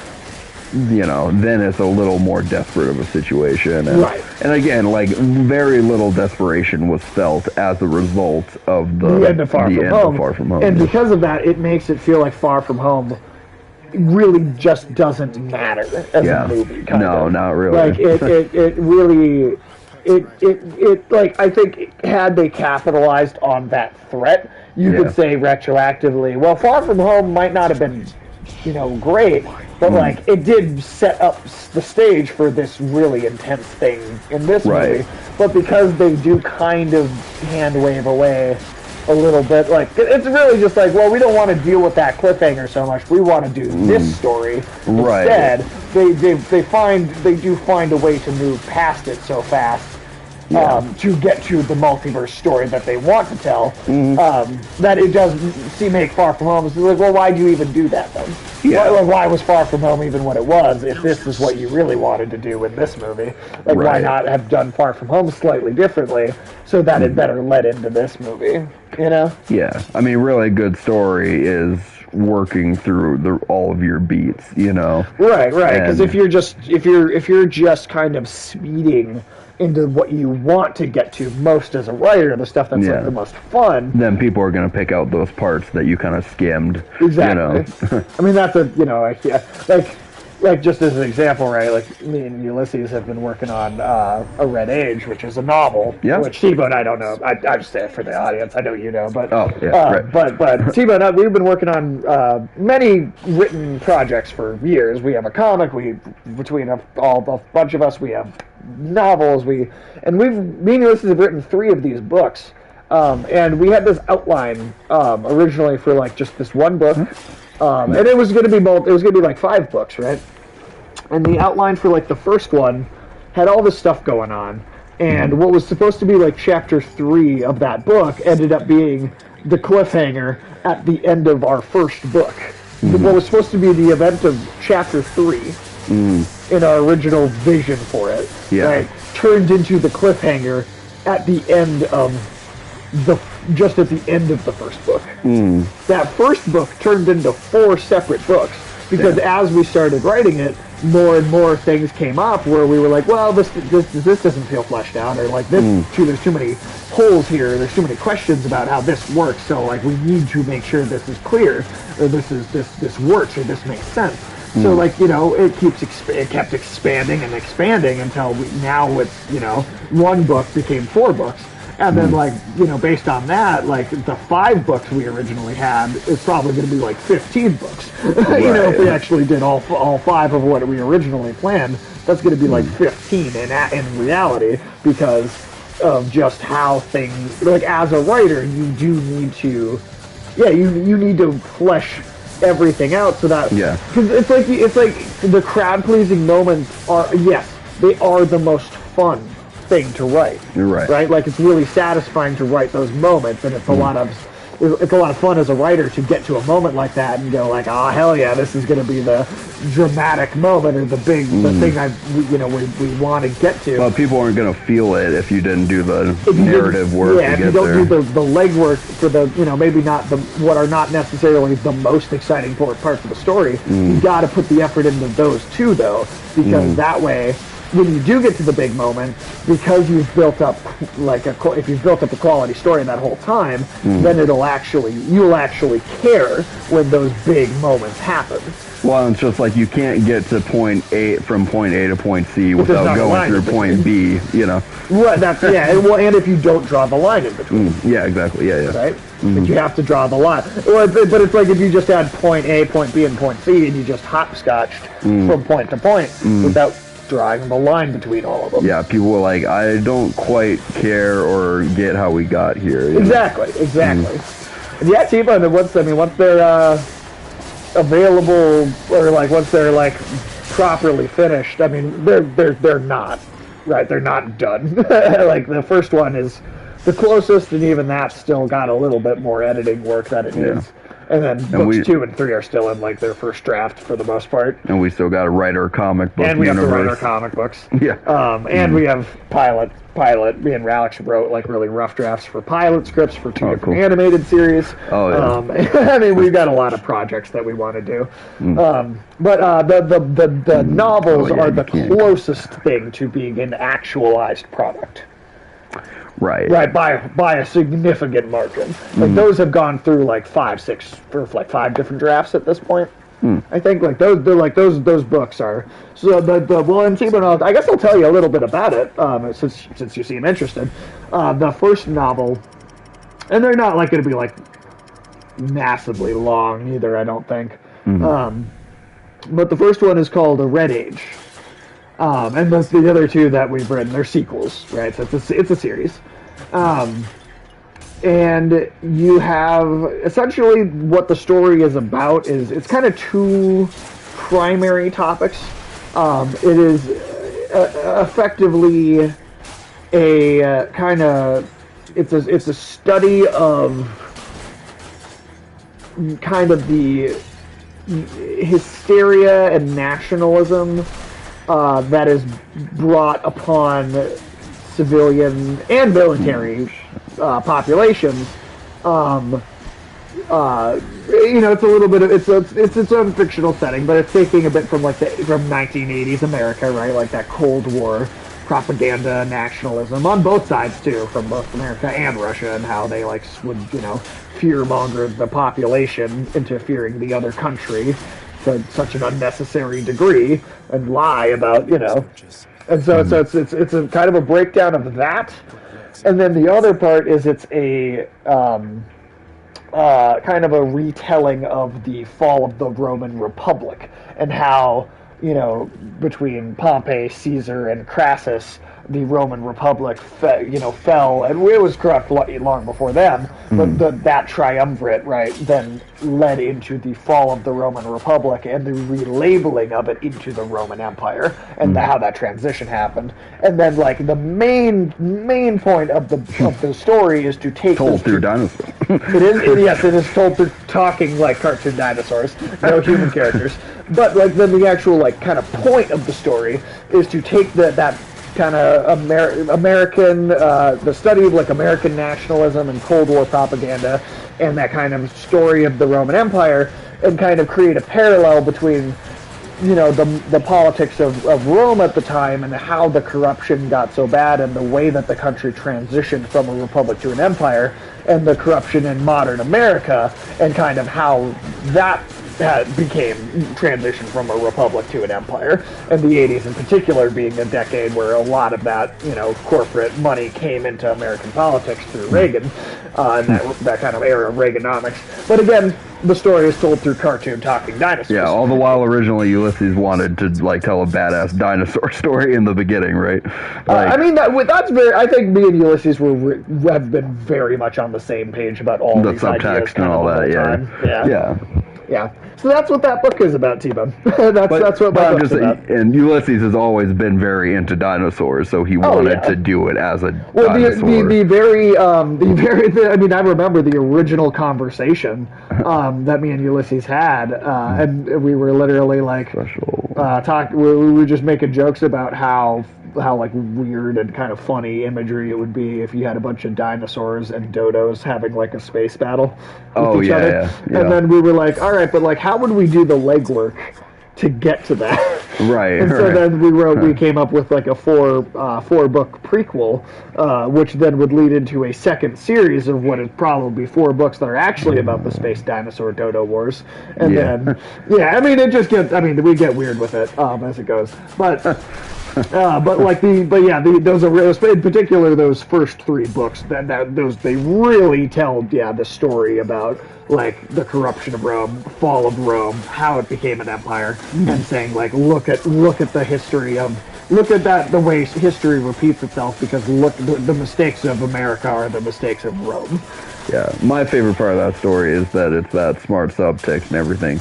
But then delivered through dinosaurs. That's I think it's genuinely an original idea and story. Yeah. I mean, like as hard as it can be to come up with original concepts in today's world with all the fiction. Because usually people don't fucking try anymore. Well, I mean that's a big part of it. Is that they're just not trying. But like I mean, it's not easy to have a completely original idea.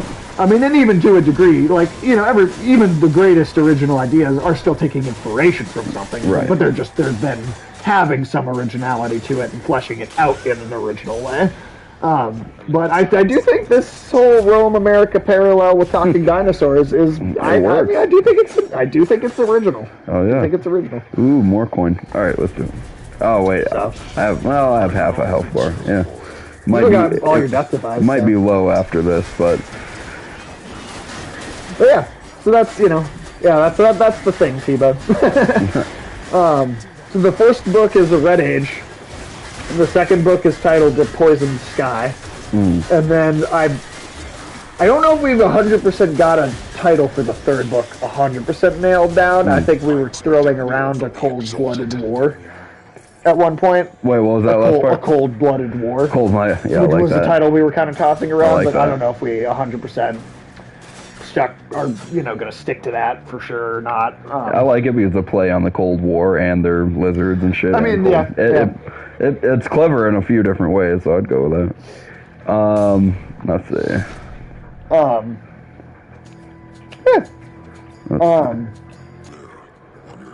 yeah. He bitched at me when I got to him just in the last run about how I didn't have them yet. He was like, "It's like I told you about him and you didn't get them." Monstrous like me. I like Looking that. forward to yeah. Gilgamesh, the beastman he fought, Enkidu. You said they became friends. What said your dream about us on that front, sir? I would love to see a sequel to Hades. Honestly, I would love to see the story continue. Yeah. Maybe the outcome will be the same. Maybe it won't. We'll find out. Yeah, I could see a sequel to this being really cool if they have a real idea for it at least. Well, from just the gameplay is so good. the that, gameplay's you can make another. yeah. If you can't come up with another story for a Hades sequel, I think that the gameplay is so good that you could do a sequel and have like some new weapons and stuff, and totally make another great game.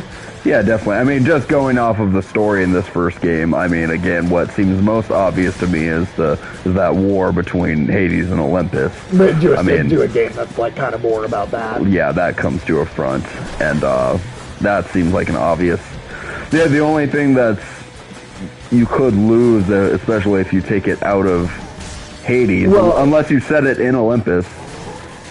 Oh, you trying to write a comic short story yourself. You guys have inspired me to keep going. Hey, that's awesome. I'm glad that we could do that. Seriously, yeah. I mean, this is the best writing advice that I have ever, for me personally, that I've ever gotten. The first version of what you put down on paper it is like fine if it's not good.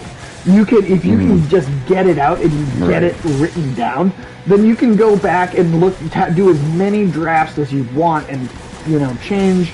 And that's not everybody's writing style, but it does work for me to just like I'll write a first version of something and it'll suck. And then I will keep going. First draft. Yeah. Just let it be a shitty first draft, and just then go in and comb over it and go, this isn't good. Let me rewrite this one line at a time. Let me rephrase this. Let me make sure this is consistent. Man. I think that's, for me personally, I like doing it that way just because it's like if I get too stuck and it takes me too long to write if I'm trying to make it good the first time. It just takes me too long to do it. I am able to do it, I think, genuinely faster if I just let the first version suck and then edit it from there. Yeah. And that is actually C. Robert Cargill that I got that advice from. Oh, awesome. So, back on when Spill got shut down and Double Toasted didn't exist yet, and they did that 24-hour marathon stream, and Corey was, trying to raise money to start a new website that he actually had ownership of. Right. And Carlisle, as he was known as his kind of fake name on Spill, or Cargill is his real name, as Corey and Cargill wrote Dreams and Shadows and Queen of the Dark Things. And he worked on the script for Doctor Strange and the horror movie Sinister. But during that 24-hour stream, he gave that advice on that stream, and not to me specifically. He didn't he wasn't like Sage. He didn't he didn't know who I was, but. But he did. He did answer me for 10 minutes about why Arrow is good at all, which I disagree with. I still disagree with. So, But it's just I've ever since then I've always kept that in mind. I'm just like if you can just get it out, it doesn't matter if the first version is good because the first version, it does not have to be the same thing as the final product. Now I know you tend to just take your time and just try to make it good the first time. Well, typically, I find I can't even put down words on a page if I don't believe in them. Yeah, exactly. And if I don't like what it already sounds like to begin with in my head, I don't even.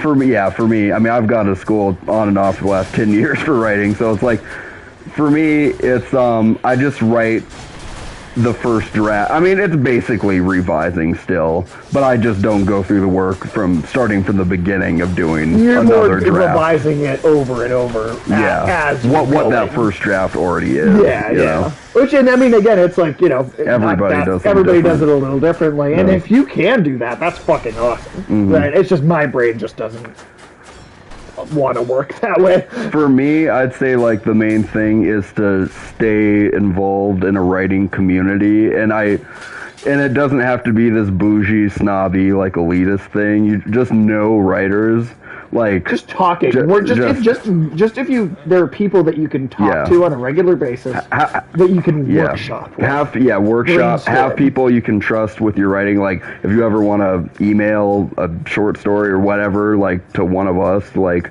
look at for edit, just like set impressions or editing or whatever. I do that, because I'm trying to cultivate and keep some of the relationships I've made in college with other writers I've met. Totally. Because if you're not kind of staying all uses of Death Divides, nice.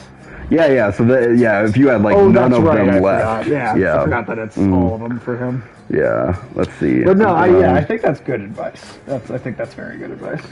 I think I could go to. Thank you. That's very kind, T-Bone. Thank you. I think if I got another health, I could have like 300 health. Yeah, dude, that's a lot of health. That's badass. Or should I go? I think do it because you have full boons already. Yeah, that's true. I appreciate that, T-Bone. And I mean, I'm glad that you could hear us talk. And I mean, I think that's the thing, right? Like you just said, us talking about stuff like this is inspiration for yourself to keep working on your writing. And I think that's exactly what that is. Keeping in touch with people that write, being able to workshop like that. That's exactly what that is, right? It's just being able to listen to people have in-depth, critical, analytical conversations about storytelling, even if it's not about a particular piece of like just what we're doing with Spider-Man. And kind of critiquing these little things. That's exactly. Yeah, exactly. Right? Like that's you have to think in a literary way to be able to write literature or books. I mean, like, and it all kind of depends on what you want to write. Like, if you want to write like more so comic books, it obviously helps to have that skill. But to write a full either short story or a full novel too. You definitely have to be able to keep your mind engaged in that zone for a long time because it's going to take. I've been doing it for 10 years, and I've been working on basically the same three books for 10 years. It takes a long fucking time to write a book. So I mean, like when I finally start attempting to write that kind of style of literature, too, we have to do our comics first that we'll focus on more. But what's it? I was the logo. Oh, the logo, yeah. And, but a novella, I'd probably start with a novella, a short novel, if I could. So T-Bone, I'm going to show you this. But this is actually our official logo. Never shown it on the stream before. But this is our official logo for our comics. That we and came up your with friend who's a graphic designer helped make that, right? Put this together, yeah. So this is, it's Mage. Mage Comics would be the name, and it's basically, these are all mathematical symbols that you have basically taken in place of the letters. Yeah, that would be if we ever have our own, if we ever start publishing comics on paper. Well, even digitally. Even doing it digitally. Our Marvel and DC logo would be that. Essentially, Yeah, that is essentially what that would be if we actually get to that point. Yeah. I mean, and that's something we've been, thinking about and brainstorming and working. We haven't even written any of that shit down almost. Well, a little bit. You have a little bit. I did write a first draft of our the first couple issues. Yeah. And then we've kind of since gone a slightly different route with it. Yeah, with the certain parts of the story have changed over time. For the better, I think.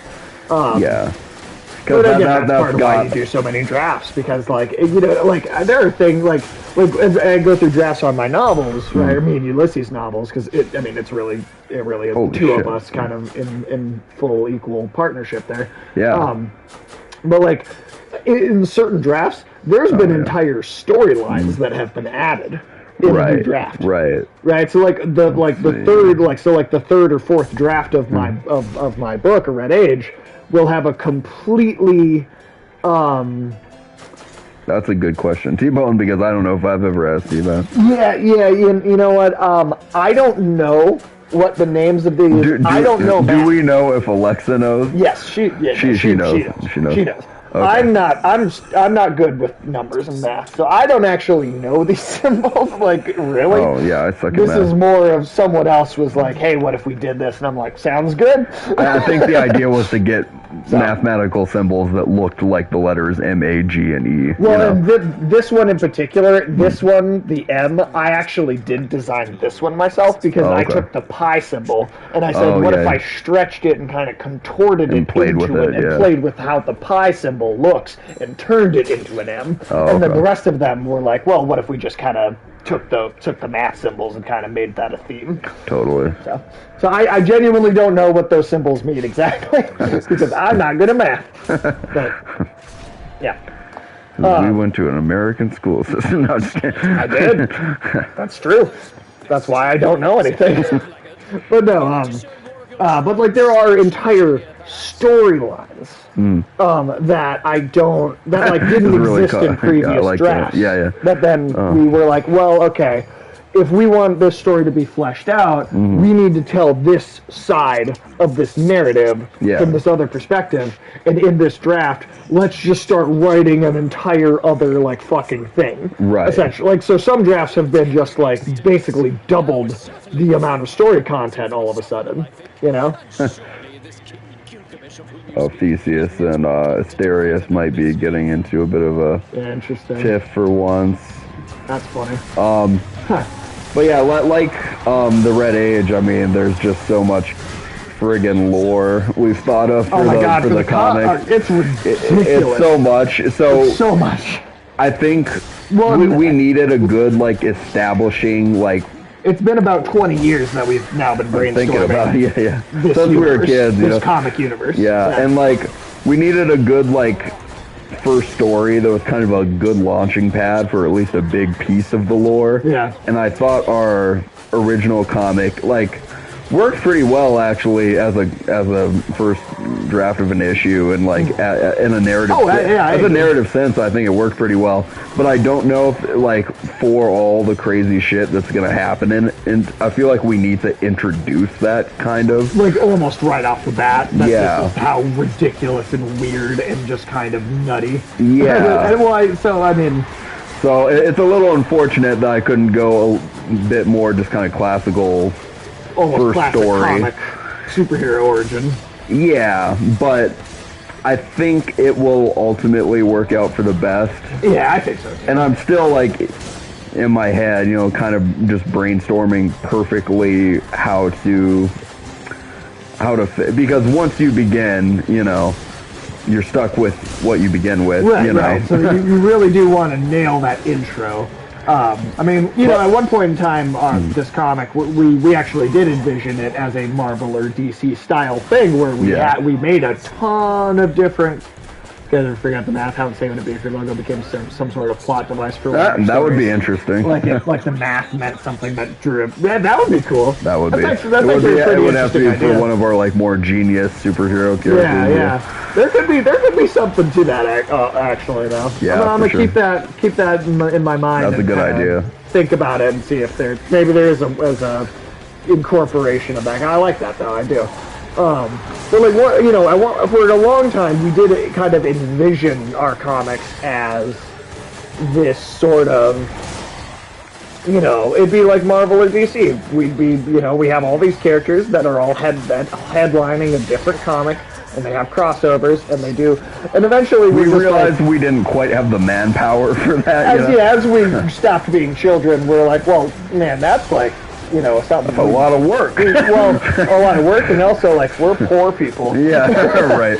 True. Like That we is true can't too. just do that. Yeah. So the idea we eventually came to was to do to take all of those characters and create an anthology, a single series that shifts perspective and contains different standalone narratives Somewhat in it, an but- Avengers comic, like tells the story of an Avengers comic, but from one character's point of view. Yeah, a like little you're bit still more. going to be, most of the time you are going to be you know, with the single POV character in each kind of story for the most part, but it'll change who that POV character is. Yeah. Almost like a novel, like, say, a Game of Thrones, where just about every chapter is a different character's inner narration. Yeah. You know, like, it's constantly changing. You know, we're going back and forth between these different people. Yeah. Oh shit. And what? I mean, I still think that, you know, like, if we want to, you know, just as a, you know, for those comics, if we really want to kind of launch with that, a certain sense of zaniness to the universe, we do have, I think because we had two characters that were like, well, maybe it's this one, maybe it's this one, maybe we debut them simultaneously. Yeah. And I mean, if we really want to kind of kick things off with someone who is, you know, really kind of able to explore how weird things can be. Yeah. Comrade Cosmic is the one that we do want to keep love the idea, keeps the reader locked in. Yeah. I mean, you know, you want to make that that first step as engaging as possible. Yeah. And I mean, I think that's the thing that I think honestly that is something that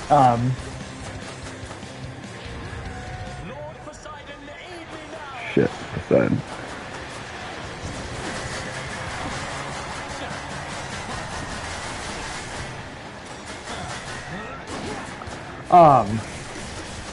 sorry, I got distracted there. But yeah, just like, you know, I think that's the thing a lot of storytellers like are able to do actually. Like, can you then keep that level of engagement consistent? Yeah, it's a tricky thing no matter what, and it's also for me, it's like when I super embark on doing this, like I have to for myself find the right balance of like sort of the more one-off superhero story nature that comic books have, along with our larger lore and Kind of mythology, and kind of try and find a way to do both kind of simultaneously that feels natural. What is that balance? That's the trickiest part of thinking about it, even. Yeah. No, 100%. Tone is like always the... Yeah, tone. You want that tone to be as perfect as pitch possible. perfect tone, Yeah. Like one reason why, like, you know, we were talking the other night, like why I like the movie *Malignant* better than I do *No Way Home* is because I think it's truer to its tone. Yeah. And with *No Way Home*, it's even a little hard at times to say what its tone is. Like, is it a comedy? Is it trying to just be more of a full-on drama, you know? Right. Well, like, and all the little choices you tell in a story and that you write amount to the overall tone, you know? So it is, you know, it is a matter of thinking about every little component in your story, because it will all add up in the end, like an equation, and what it equals to, that is the tone. So it's like, if you have just one too many jokes in something, it could upset the balance. If you have like 100 too many jokes, like maybe *No Way Home* did, you know, then it's like, what the fuck kind of, what is this trying to do for me, you know? Right, no, for sure. Well, and I mean, you know, well, like I was saying about, you know, keeping a level of engagement consistent, right, and true for more than just that opening, right? Like you can make it as engaging of an opening sequence as you know as possible. But if you don't keep it up the whole time, you know, or if you're not putting like keeping that same balance the whole time. Yeah, well, like I think a really good comparison is like looking at Spider-Man's introduction in Civil War, and then looking at how the character's been handled across not so much Homecoming, but Far From Home and No Way Home. There is like, well, people are already. There is a sense to me that like as they make these movies, some of these writers feel like, well, people are already engaged, so we only have to try so hard to keep them engaged. And I don't think that's true. I think, I mean, well, you know, some people are just going to be engaged because whatever.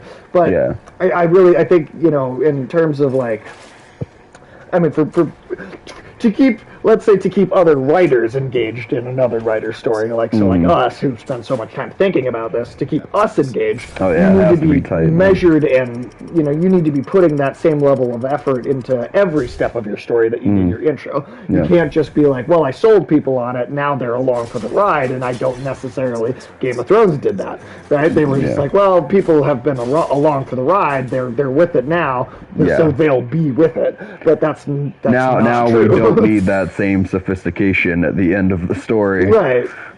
It's like, no, we came here for sophistication in storytelling. Like, exactly. It's like if you can't keep but that doesn't mean every story has to be super intricate and sophisticated and really thought out. Definitely there not. can be a Definitely more simpler stories that are more enjoyable. But just that they are true to whatever they're selling you at the outset. Yeah, right. Like if your story is very simple and you only want to tell a simple story, that's totally fine. Yeah. It's just that if you want to tell a complex, engaging story that's got a lot of little detail and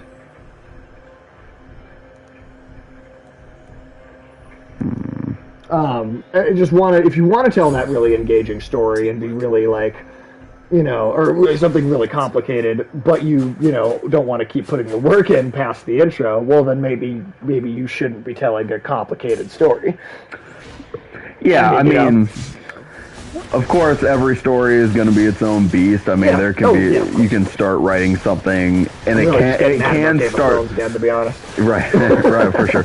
Yeah, no, it can. I hear it. It can start out simple, and then you can make it more complex as it goes along. There's that too. And Attack on Titan does that artfully. Right. Yeah, artfully does that. I think my what I'm criticizing, I think more is if you tell a story that's very complicated and sophisticated, and then you simplify it too much as it goes along, rather than start simple. That's and get true. Complicated. Simple, yeah. Don't simplify it. That's true. I agree don't with get that. simple later because people are coming to you because they thought the complicated thing was what was interesting. I agree with that. Yeah, but to what you said earlier, you do just have to write, start writing because I mean, it's going to be a practice you thing can overthink it if you start thinking too much about the choices. The choices you'll just kind of make subconsciously as you're writing. Right. So then later you'll start to kind of realize what those choices are, but yeah, you do just want to do it, and you just want to be having fun while you're doing it, or else there's not really a point there. Yeah. Well, I mean, you have to enjoy or be interested in what you're writing too. Because if you're not engaged in the art that you're crafting, someone who truly loves storytelling, conversation has me looking forward to your spoiler review from the perspective of writers. Yeah, I mean, we can get very deep into that. Yeah. We can get very deep into it. It's hard to know 100% a writer's intent because that also, we're not mind readers. Nobody can read another person's mind and know exactly what they're feeling. Just part of intention is just feeling. Right. So, I do find it a little bit, I don't know. My brother, used to take me to art museums and stuff as a kid. And be like, while you're staring at that painting, you also have to be trying to figure out, what was the artist's intent here? And it's like, this dude lived 200 fucking years ago. What the fuck do we know? 100% what he was thinking and feeling as he made this thing.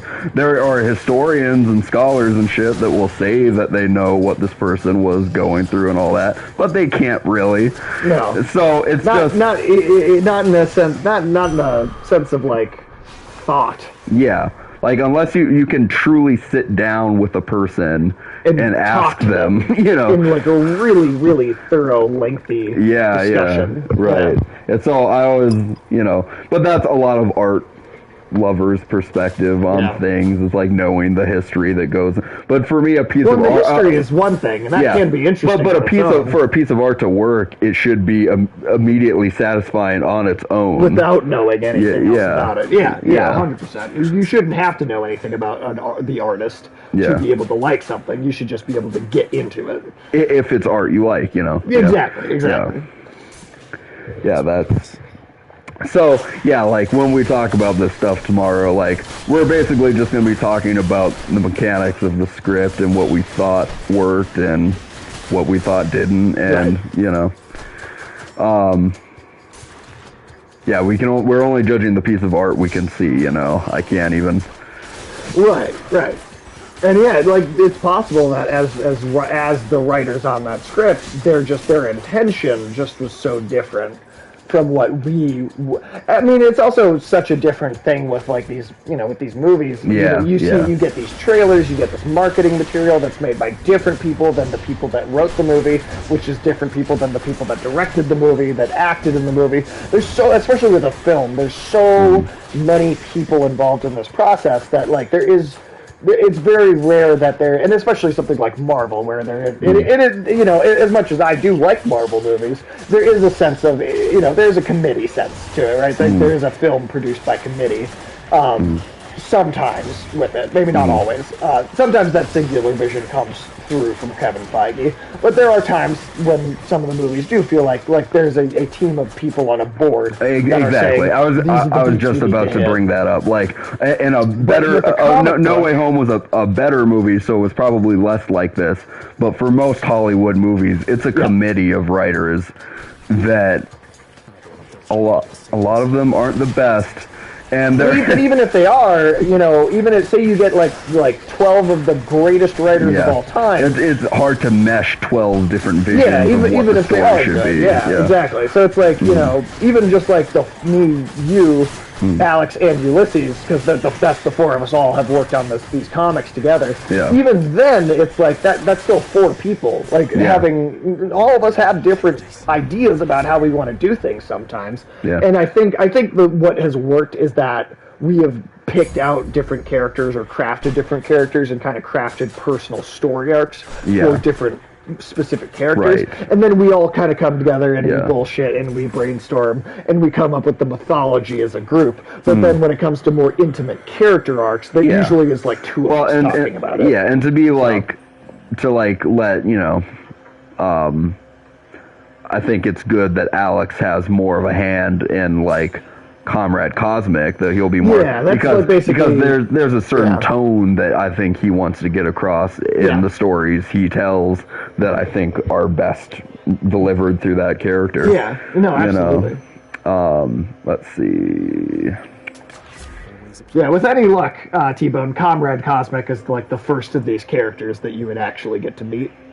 Or it's Red Wing, but one of those two. But either way, they tell like this kind of almost two sides of the same coin. They're dude antagonists. Yeah, right. Like in that sense, they location wise, they could not be more separate. But basically, obviously, Comrade Cosmic covers space, and then Red Wing will cover the Earth stuff. You know, so welcome to Earth. I sounded like Will Smith. You did a little Will Smith there. Welcome to Earth. Yeah, that's the whole. That's like the other main character. So that's the username on this channel is my gamer tag from my PlayStation that I've had from my PlayStation 3 since like 2006, and so I took that from our character. And Red Wing is like one of that might be the first character that you came up with when you were like 7 years old, and that's where everything kind of sprouted out of that character. Right. I mean, the inspiration is pretty childish, but it was like back in the day when we were really little. Like there was this thing called Superhero Generator online on the internet, and we would just make our own superheroes. Some of them were pretty derivative. Some of the But then sometimes we'd get one where we're like, it would actually. I mean, and to us as kids, it was very different. Of course, it seemed even cooler to us back then that we were even accomplishing that. But I also think that we definitely, one of the things that we do now, as we're much older and have a much more sophisticated sense of our own storytelling and what we want to do, is that we look at DC, and I think one of the great things about DC Comics is that they take the cheesy, stupid even character designs and names, and they don't get rid of them. They take them seriously for the most part. Yeah, they go like, all right, these things are like what James Gunn did with Suicide Squad. He's like, I'm gonna take somebody that throws polka dots and I'm gonna fucking make it work. Or what James Gunn did with Guardians of the Or Galaxy. what James Gunn did with Guardians. Yeah, Yeah. To us it was like a bit of a test. Like, can we make some of these childhood character concepts work? Right, You know? actually, can we take these things and make them make sense? Yeah. Like, I'm not saying don't alter them in any way, because they Yeah. will have to be updated to a degree, for sure, because they were things we literally thought of as children. Yeah. But, you know, if you can take, you know, some basic ideas about a design and about how something looks and keep, like, the spirit of it the same. Yeah. Oh shit, just got rated by Double Toasted. Oh, hey guys, what's up? Hello. Thank you for the raid. Thank you for the raid, Alex Bernal. How you doing? Welcome in, Raiders. If you haven't been here before, this is Rated M for Immaturity, and we're kind of doing a writers workshop. Yeah, we're so Kind of right suddenly now. out of the blue. We're just radiating. Hey Ryan, hey Ryan, how you doing? Yeah, we're just kind of doing almost a writers workshop. Yeah. Just kind of digging into details about storytelling and kind of Yeah. some of our own ideas and stories we would like to tell. And Yeah. oh, I got a cat just in time. I got a Cats get views. Yes, they Cats do. get views. Cat. And she's so annoyed. Mudkip. Doing good, Alex Bernal. Doing good. We saw Spider-Man We did yesterday. see Spider-Man, yeah. No Way Home. Yeah, we're doing a spoiler review tomorrow. Oh, that was cool. Like going in with the Fist of Malphon, activated the sigil on the screen. That was cool. Yeah, hello Toasties, how you doing? Welcome in everybody. No, big. But yeah, sorry, I was missing dialogue. Maybe they just think you're in the wrong. Whoop. You're an obstinate, overbearing, and miserable excuse for a husband. Yeah, fuck you, Dad. And I'm trying to fix Yeah, the game really could have just been called "Fuck You, Dad." Hi, cat. Whose why- like face is right in my Cam. face. I really want Hades to respond to that and be like, "Listen here, you little shit." Yeah. Oh, the cat's gonna rest on me while I fight Hades. This will be nice. Hello. She's never done. I don't think she's ever done that with you before. Oh, hello, kid. Oh, she's leaving. She's All right. leaving. All right, Cat. I was She's gonna done. say that was gonna make the final boss fight a little harder. Go then. Go to her. But should harm befall her, I shall bring my worst wrath upon whomever is to blame, including you. You're letting me go. Yeah, he's not fighting us. Go. Oh, He's just like, I'm not even gonna fight you this time. all right. Weapon of fate. Okay. Cool. Yeah, Anywhere to he doesn't fish. even have to fight that time. Okay. All right. Fuck you, Dad. Bye. Yeah, bye, fuck you, Dad.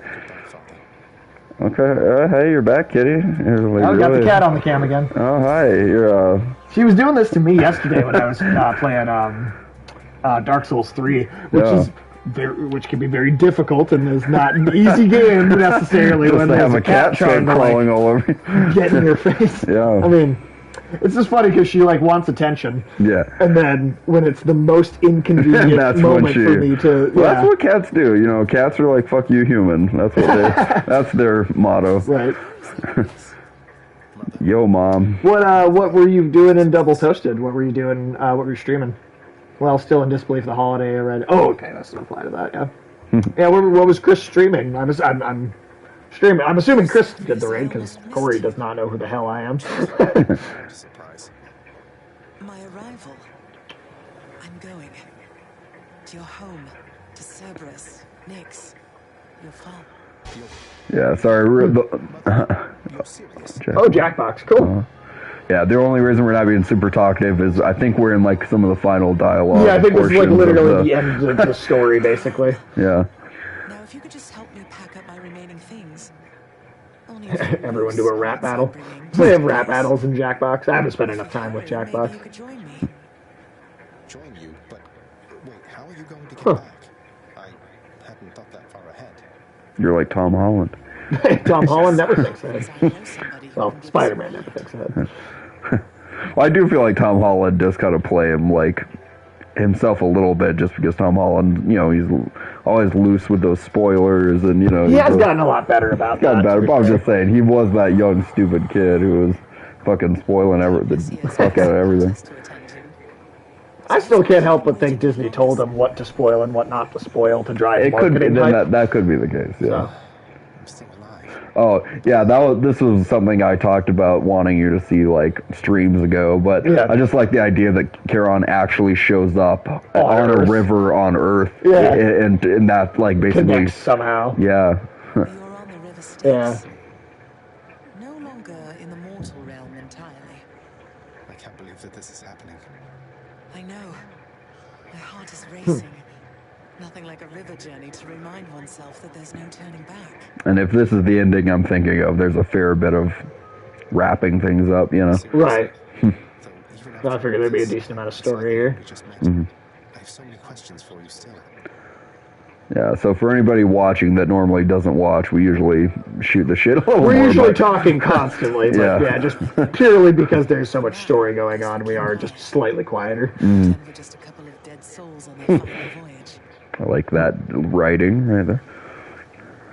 Now, I think this game is a really great example of script writers who just, Oh, yeah. you know, Oh, they they thought of fine-tuned every little detail, yeah, for sure. It's so consistent with itself at every moment. Like, it never betrays anything else it ever states or sets up or exclaims about the world. It's so, or about the characters, which is the more important part. Like, You really see it Orpheus. They're jamming it out while we oh shit. ride down the sticks here. Yeah, They should have had sticks playing. Oh, They should just have some good old Renegade going, you know. Mama, I could Yeah. hear you crying so far from her. Oh wow, they actually have lyrics and everything. Yeah. Oh yeah, a lot of these songs, any song with Eurydice involved, like these are professional musicians who made all the music for Hades. I mean, I believe Yeah. that. I guess I didn't feel like I had heard like lyrics before, really. Yeah, That's fucking cool, though. yeah, they have some dope beats in Hades, that's for sure.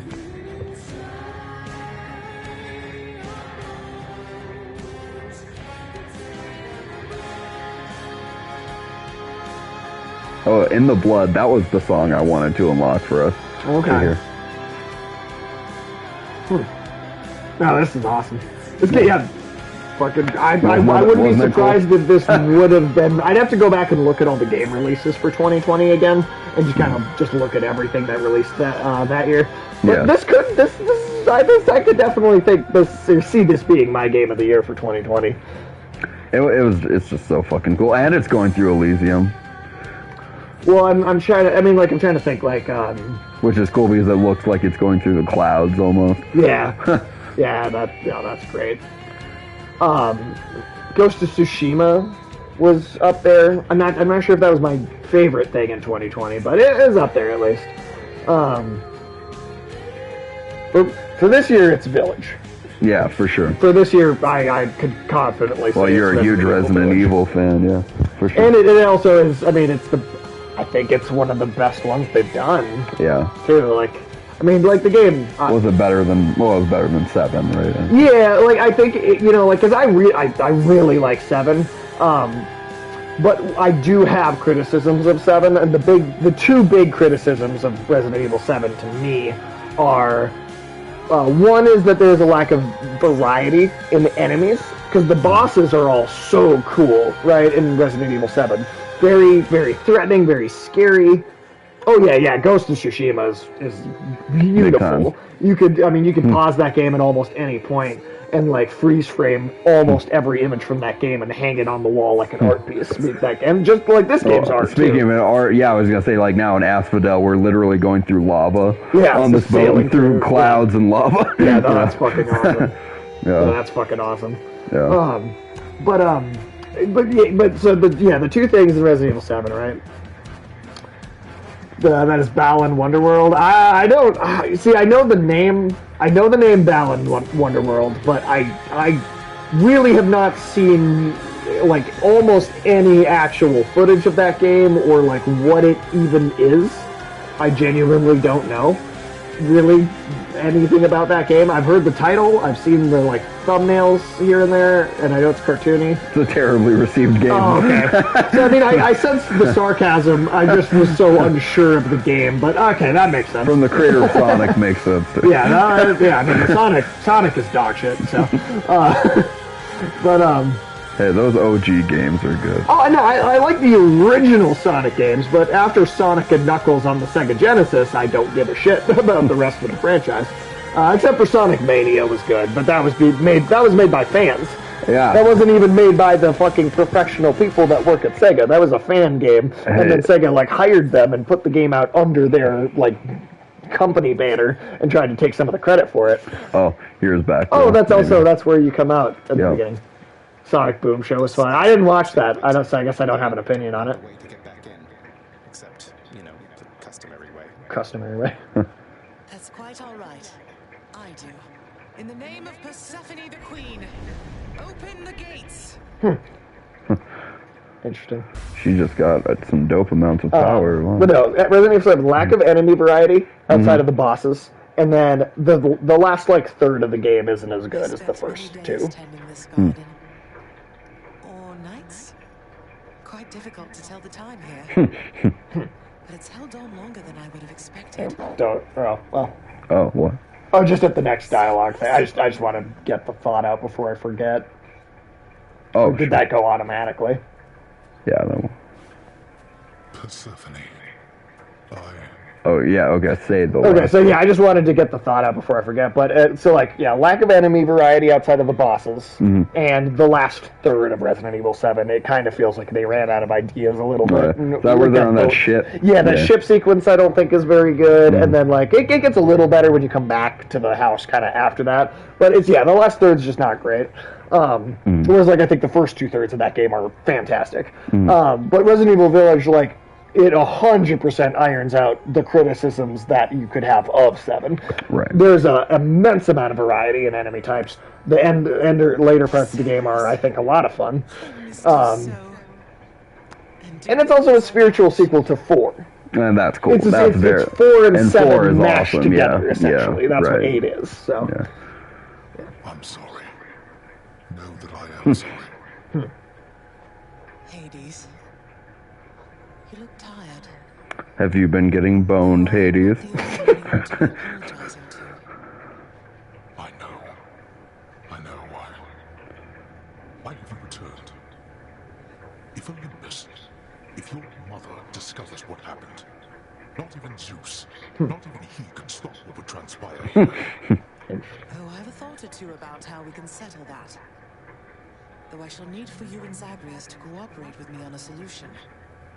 Or, if you'd rather, I could just return the way I came. A solution? What, do you intend to have them over for ambrosia? Not even you can fix a broken family, Persephone. You're right, Hades. I can't.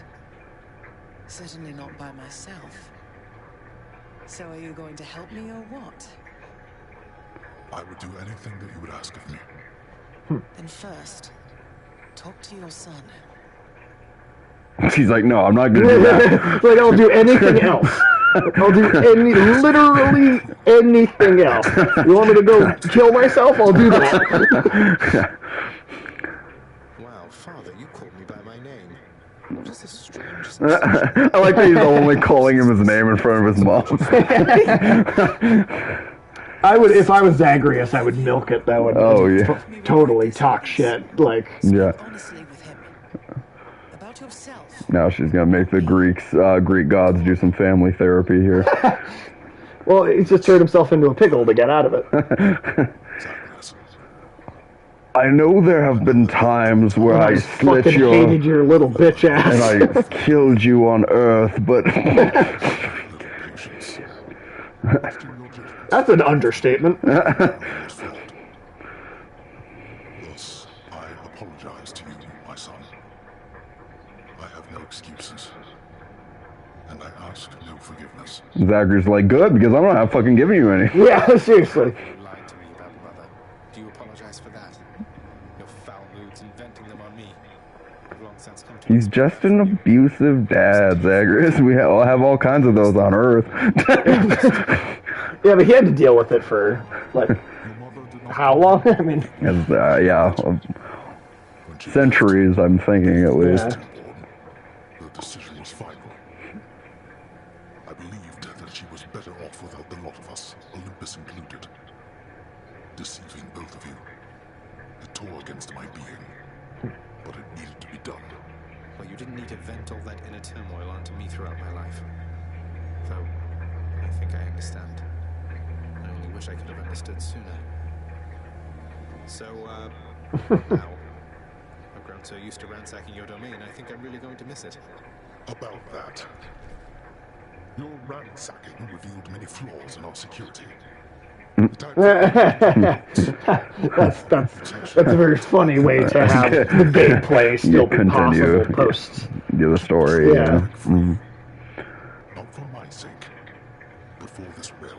For the queen. That's a curious question I have, then. If you beat a run Zagreus, and get all the way to the end, it shall help keep appearances that everything is as it always was. and then you get out onto Earth, if Persephone is actual, if she's here now, then what is there? Yeah, it ends in a new, different way now every time you beat Hades. Ah, boy. If you think for an instant that Interesting. I would go easy on you because of Yeah, this, so he's going to continue to beat the shit out of you on Earth. Right. Which you'd think the mob wouldn't be as cool with now, but you know. Right. Yeah, you To the would. surface and repeatedly kill my own father, then. you have it half correct. Perhaps I mean, we have repeatedly killed you, so, fuck you, Dad. The army doesn't take much care at all. I'd like to keep the place in decent shape, in case I cannot suffer this for long. Well, I guess I'll see what I can do. Just do the best you Now, can. can you just go out and, like, visit her like you could visit the other Yeah, characters? sometimes she's just around to talk to. That's cool. Yeah. At a certain point, she's not there very often. I don't know why that is, but maybe they only wrote so much dialogue for her. I don't know. I mean, yeah, it's probably just you exhaust the dialogue options at a certain point. This is the painting I'm talking Oh, wow. about. Isn't that a badass painting? That's awesome. I like that Cerberus is all fluffy like a normal So dog. cute. Like, Their firstborn son, Prince Zagreus. They would go on to reign eternally beneath the earth, in relative harmony. so if anyone was hoping to play Hades, I'm sorry, we're kind of spoiling the ending to the stream. Well, I mean, it is part 17 of our stream. Yeah, right, true. Yeah. Olympus never did discover what transpired there in the underworld. And I guess the way the narrator phrases that, they never, I guess it maybe makes it impossible from that narration, you know, Right. Mother and to father have a got sequel, together, but made some new friends, got this fancy painting. Easy. All is well in the underworld.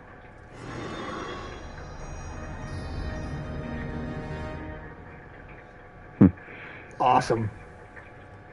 admire the painting. Admire. Totally get used to seeing us together like this. Oh, that's awesome. Yeah. That's very I cool. love that. I wish I could own that painting in real life. Just hang it up on your actual wall. Yeah. Let's see. Anything else before we wrap this up? Damn, way to rewrite Persephone. She hated that mofo. I mean, it does It depend on the depends. version. There Yeah. are a few. Also, Killabish, hello. How are you today? Welcome in. I didn't. If you did comment before, I didn't see it, but welcome. I hope you're having a good day. And I'm to understand that your escape attempts, they are officially approved, isn't that so? How are you doing, Killabish? Good to have you here. Especially for now, at least. I'm going to keep on fighting to the surface. Helps me to vent a bit, and like Hypno says, it makes the underworld a better place. Make the underworld great again. Oh, God. We don't need that. We don't need that. They already did it in Gotham. they've done it in a lot. Well, that's true. They've done it. I'm actually not really sick of that. Of hearing it, yeah. Yeah, where they do like some sort of parody. Dude, I'm good. I just slept through like 5 alarms and just woke up. I know that feeling. Badass. I like when I love do that. I want to do that. Except for, every I day. guess, if I'm like missing work or something. And at first, I have that second of like, oh shit, my job. And then I'm like, maybe I'll just call in sick today. I don't know. You're like, I don't feel like going. Yeah. So, is it really true though that You're staying? And that you'll be working here officially? We didn't get to really have the whole dramatic sub arc of turning us Medusa, down. of Nyx wanting to like fire Medusa from the job and stuff, and Yeah. Luckily, I'm a designer who works from home. Nice. Oh, nice. That's. I mean, that's the way to do That's it. the way to do it. That's what I would love to just work from home 100% of the time. I'll be able to work from home a little bit after I quit UPS, and I'm just working at AAA. Well, hey, there you go. Or at least somewhat. Yeah. Do so. We've been doing everything you said this entire time.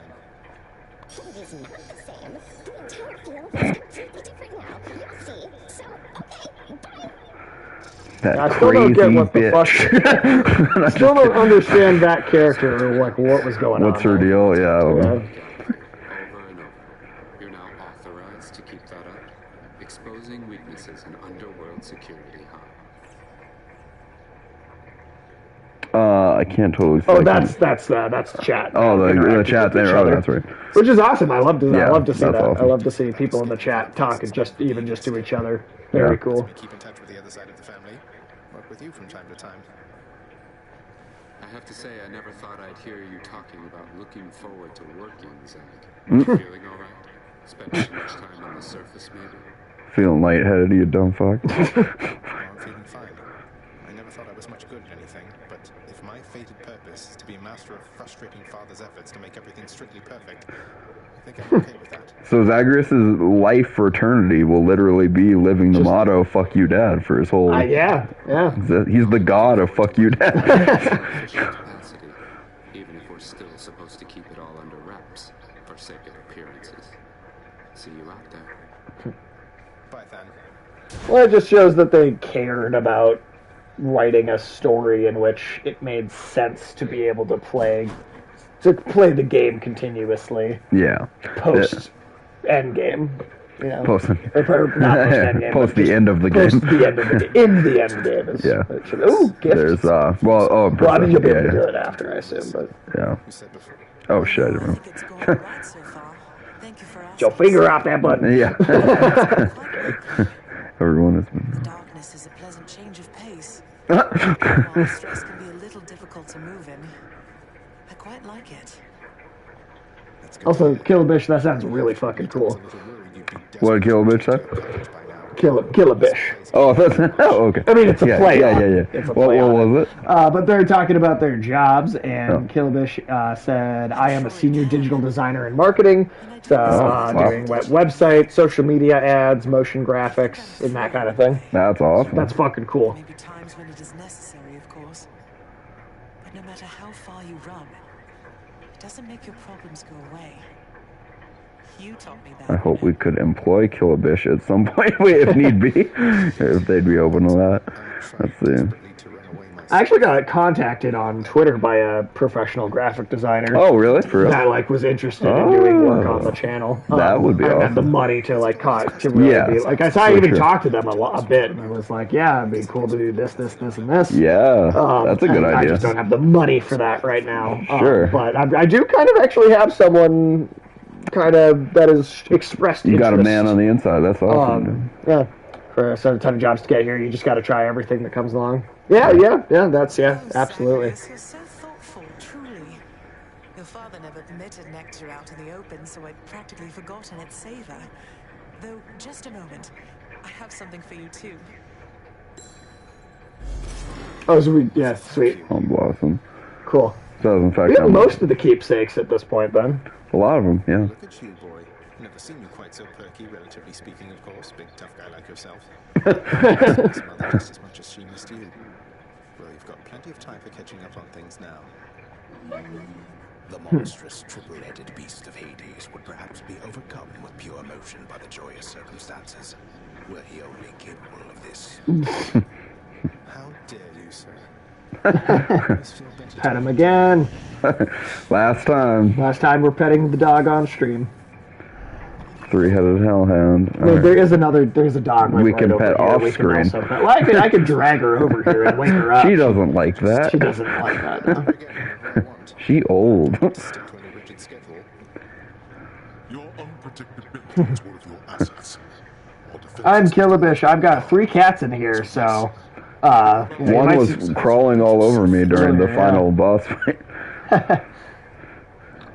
And T-Bone, you're a graphic designer, specialized in branding, marketing, web design. I'm also working on a clothing brand. I didn't know that you did all that, T-Bone. That's fucking cool. It's really fucking cool. Say obvious. I heard what must have been a song of yours. It went something in the blood. You know that one? Yeah. That was great. Oh, that one, yes, I know. I mean, it was a favorite, I was told, by those who listened to the music I created with my muse. It was a most productive time back when we were alive. Would you ever sing it again? I shall give it some thought, I think. Then one other ending I might as well talk about, since we're not going to do that one, is at some point there's like talk of preparation for a dinner and a feast in Hades where the Olympians for the first time will come to Hades to have like a Thanksgiving type. But you don't actually get that moment if they just talk about... You do sort of, like, there are many times of you playing through and talking to everybody and being like, we gotta get ready for this fucking thing, and there's like a kind of moment. It's not like a cinematic or anything of the gods eating together, but you do get a bunch of like dialogue bubbles or kind of, it's just more dialogue than anything else of them, like all the gods being like, oh yeah, I mean, I've always wanted to, I've always had the hots for you. Yeah, Ares says he's always had a thing for Nyx, and he wants to get with her. He wants to get with her. He says, definitely believe that. He said, let's collaborate on a project together, He said something like that. Collaborate? That's what it is. As you know, the gods do a lot of collaborating. They do. They're like fucking hamsters crawling all over each other. I guess that's right. But before you ask, I'm not doing it for him. I didn't think you'd have it in you to leave this place for good. But I didn't think you'd take responsibility for anything either. Oh, there you go. Again, like Tom Holland. Right. Just like Spider-Man. And just like never takes responsibility. Never taking responsibility. Official, all right. Some dwelling beast for you, good chef. Cool. Let's see here. Well, you're going to want to keep working on unlocking some of those legendary aspects. Oh, totally. I would have loved to have gotten the 4th weapon for the sword. Sure. Just for us to play with that on the stream once, What's that? Might as well just give her a gift. Oh, yeah, sure. Because that's maybe the most awesome weapon, just conceptually, that there is. Well, I mean, like I said, I will continue to play this game off stream to unlock everything and kind of get that 100%, even if we're not streaming it anymore. But I guess we could always do like one quick, once you've unlocked that hidden aspect of the sword, we could always come back and do one like part one extra 16 later. or whatever, Yeah. and it's just for fucking around, Yeah, no, I'd be up for that. Just for those hidden weapons, that's a big part of the fun. Yeah, absolutely. Off limits to the prince throughout his life, now is laid bare to him at last. So this room that was always here the whole time, Right. so Finally unlocked. unlocked. Not like Mother's cottage, but not bad. It's just kind of that one area. Yeah. And all of his mistakes as Peter, I have a soft spot for Tom. I mean, I still think he is a really great casting choice, and he embodies the general personality and vibe of the character. It's more the only problem I have with the sometimes very stupid decision making that he does is more just it's not his fault as an actor, right? I think he embodies the character kind of perfectly, honestly. I just think that the writers sometimes just don't seem to have a great idea of how smart Peter is supposed to be. Yeah, exactly. And I wish Tom Holland Spider-Man got to act those dramatic moments a little just more often. Yeah, because as we saw from No Way Home and a little bit in Homecoming, like he's good at doing those dramatic when they let Peter him Parker do it, scenes. he is good. But they're very far and few in between. Yeah, I blame the writers for not letting him get more of those moments. Yeah, but I think there is that big kind of whiplash to the Maguire Spider-Man movies about there's not enough comedy and jokes in them. So I think Yeah, they because tried people to complained about that back in the day. Yeah, so I think they overcompensated with. Well, I those think they in the- overcompensated hard in the Andrew Garfield movies by having him scenes where he literally like prioritizes telling jokes over saving people. Oh, yeah, I mean, he could barely speak English in that first Amazing Spider-Man Well, I mean, movie. in the like scenes at the school or anytime he's talking to Gwen, yes, but when he's actually in the costume as Spider-Man, like fighting a villain, he'll like go, like people will be about to die and be like, hold on, I gotta go get my fireman hat and make a fireman joke first before I save your lives. If you die in the process, so be it. Telling that joke was worth it. Like that's what the Andrew Garfield Spider-Man felt like. So like they've been overcompensating in that sense for basically for I mean almost a decade now, because the first Amazing Spider-Man came out in 2012? Yeah. I think, yeah. Well, we're basically here at the very end. I thought we might just as well stare over the precipice of Hades one more time. Yeah. It's been good streaming with you, man. I'll never see you again. No, this is not, no, we're saying goodbye to the game, not to each other. I'm moving to Manitoba after this. Really, are you? Try to say like a heart. You just want to say a heartfelt goodbye to the game. Right? I mean... Yeah, no, I'm moving to Manitoba. You're not moving to Manitoba. I know that is not true. All right. Well, anyways. All right, well, I think that'll call it a stream. You're not moving to Manitoba. Whatever. Fine, you're moving to Manitoba. I'll let you have it. Thank you. But yeah, I think that's going to be the stream for today. Let's find somebody to raid here. Yeah. And while we're doing that, thank you, T-Bone, for joining us. You must stay. He's not fucking going anywhere.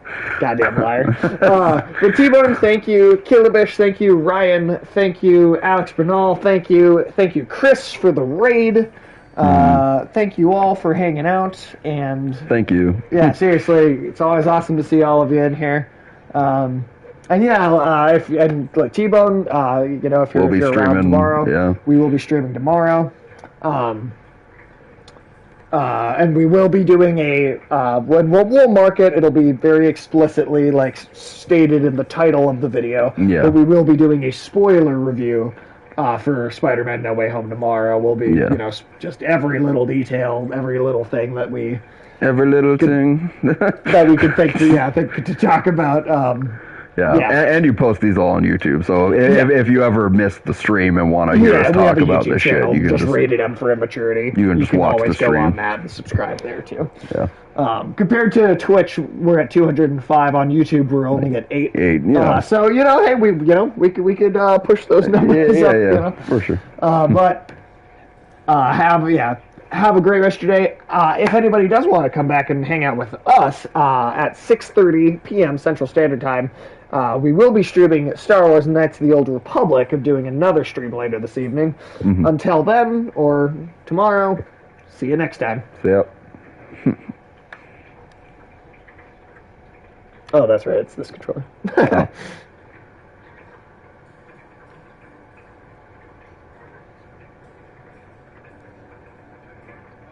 Not? Okay, why can... Okay, yeah, why is that? Did we stop the broadcast? No, not yet.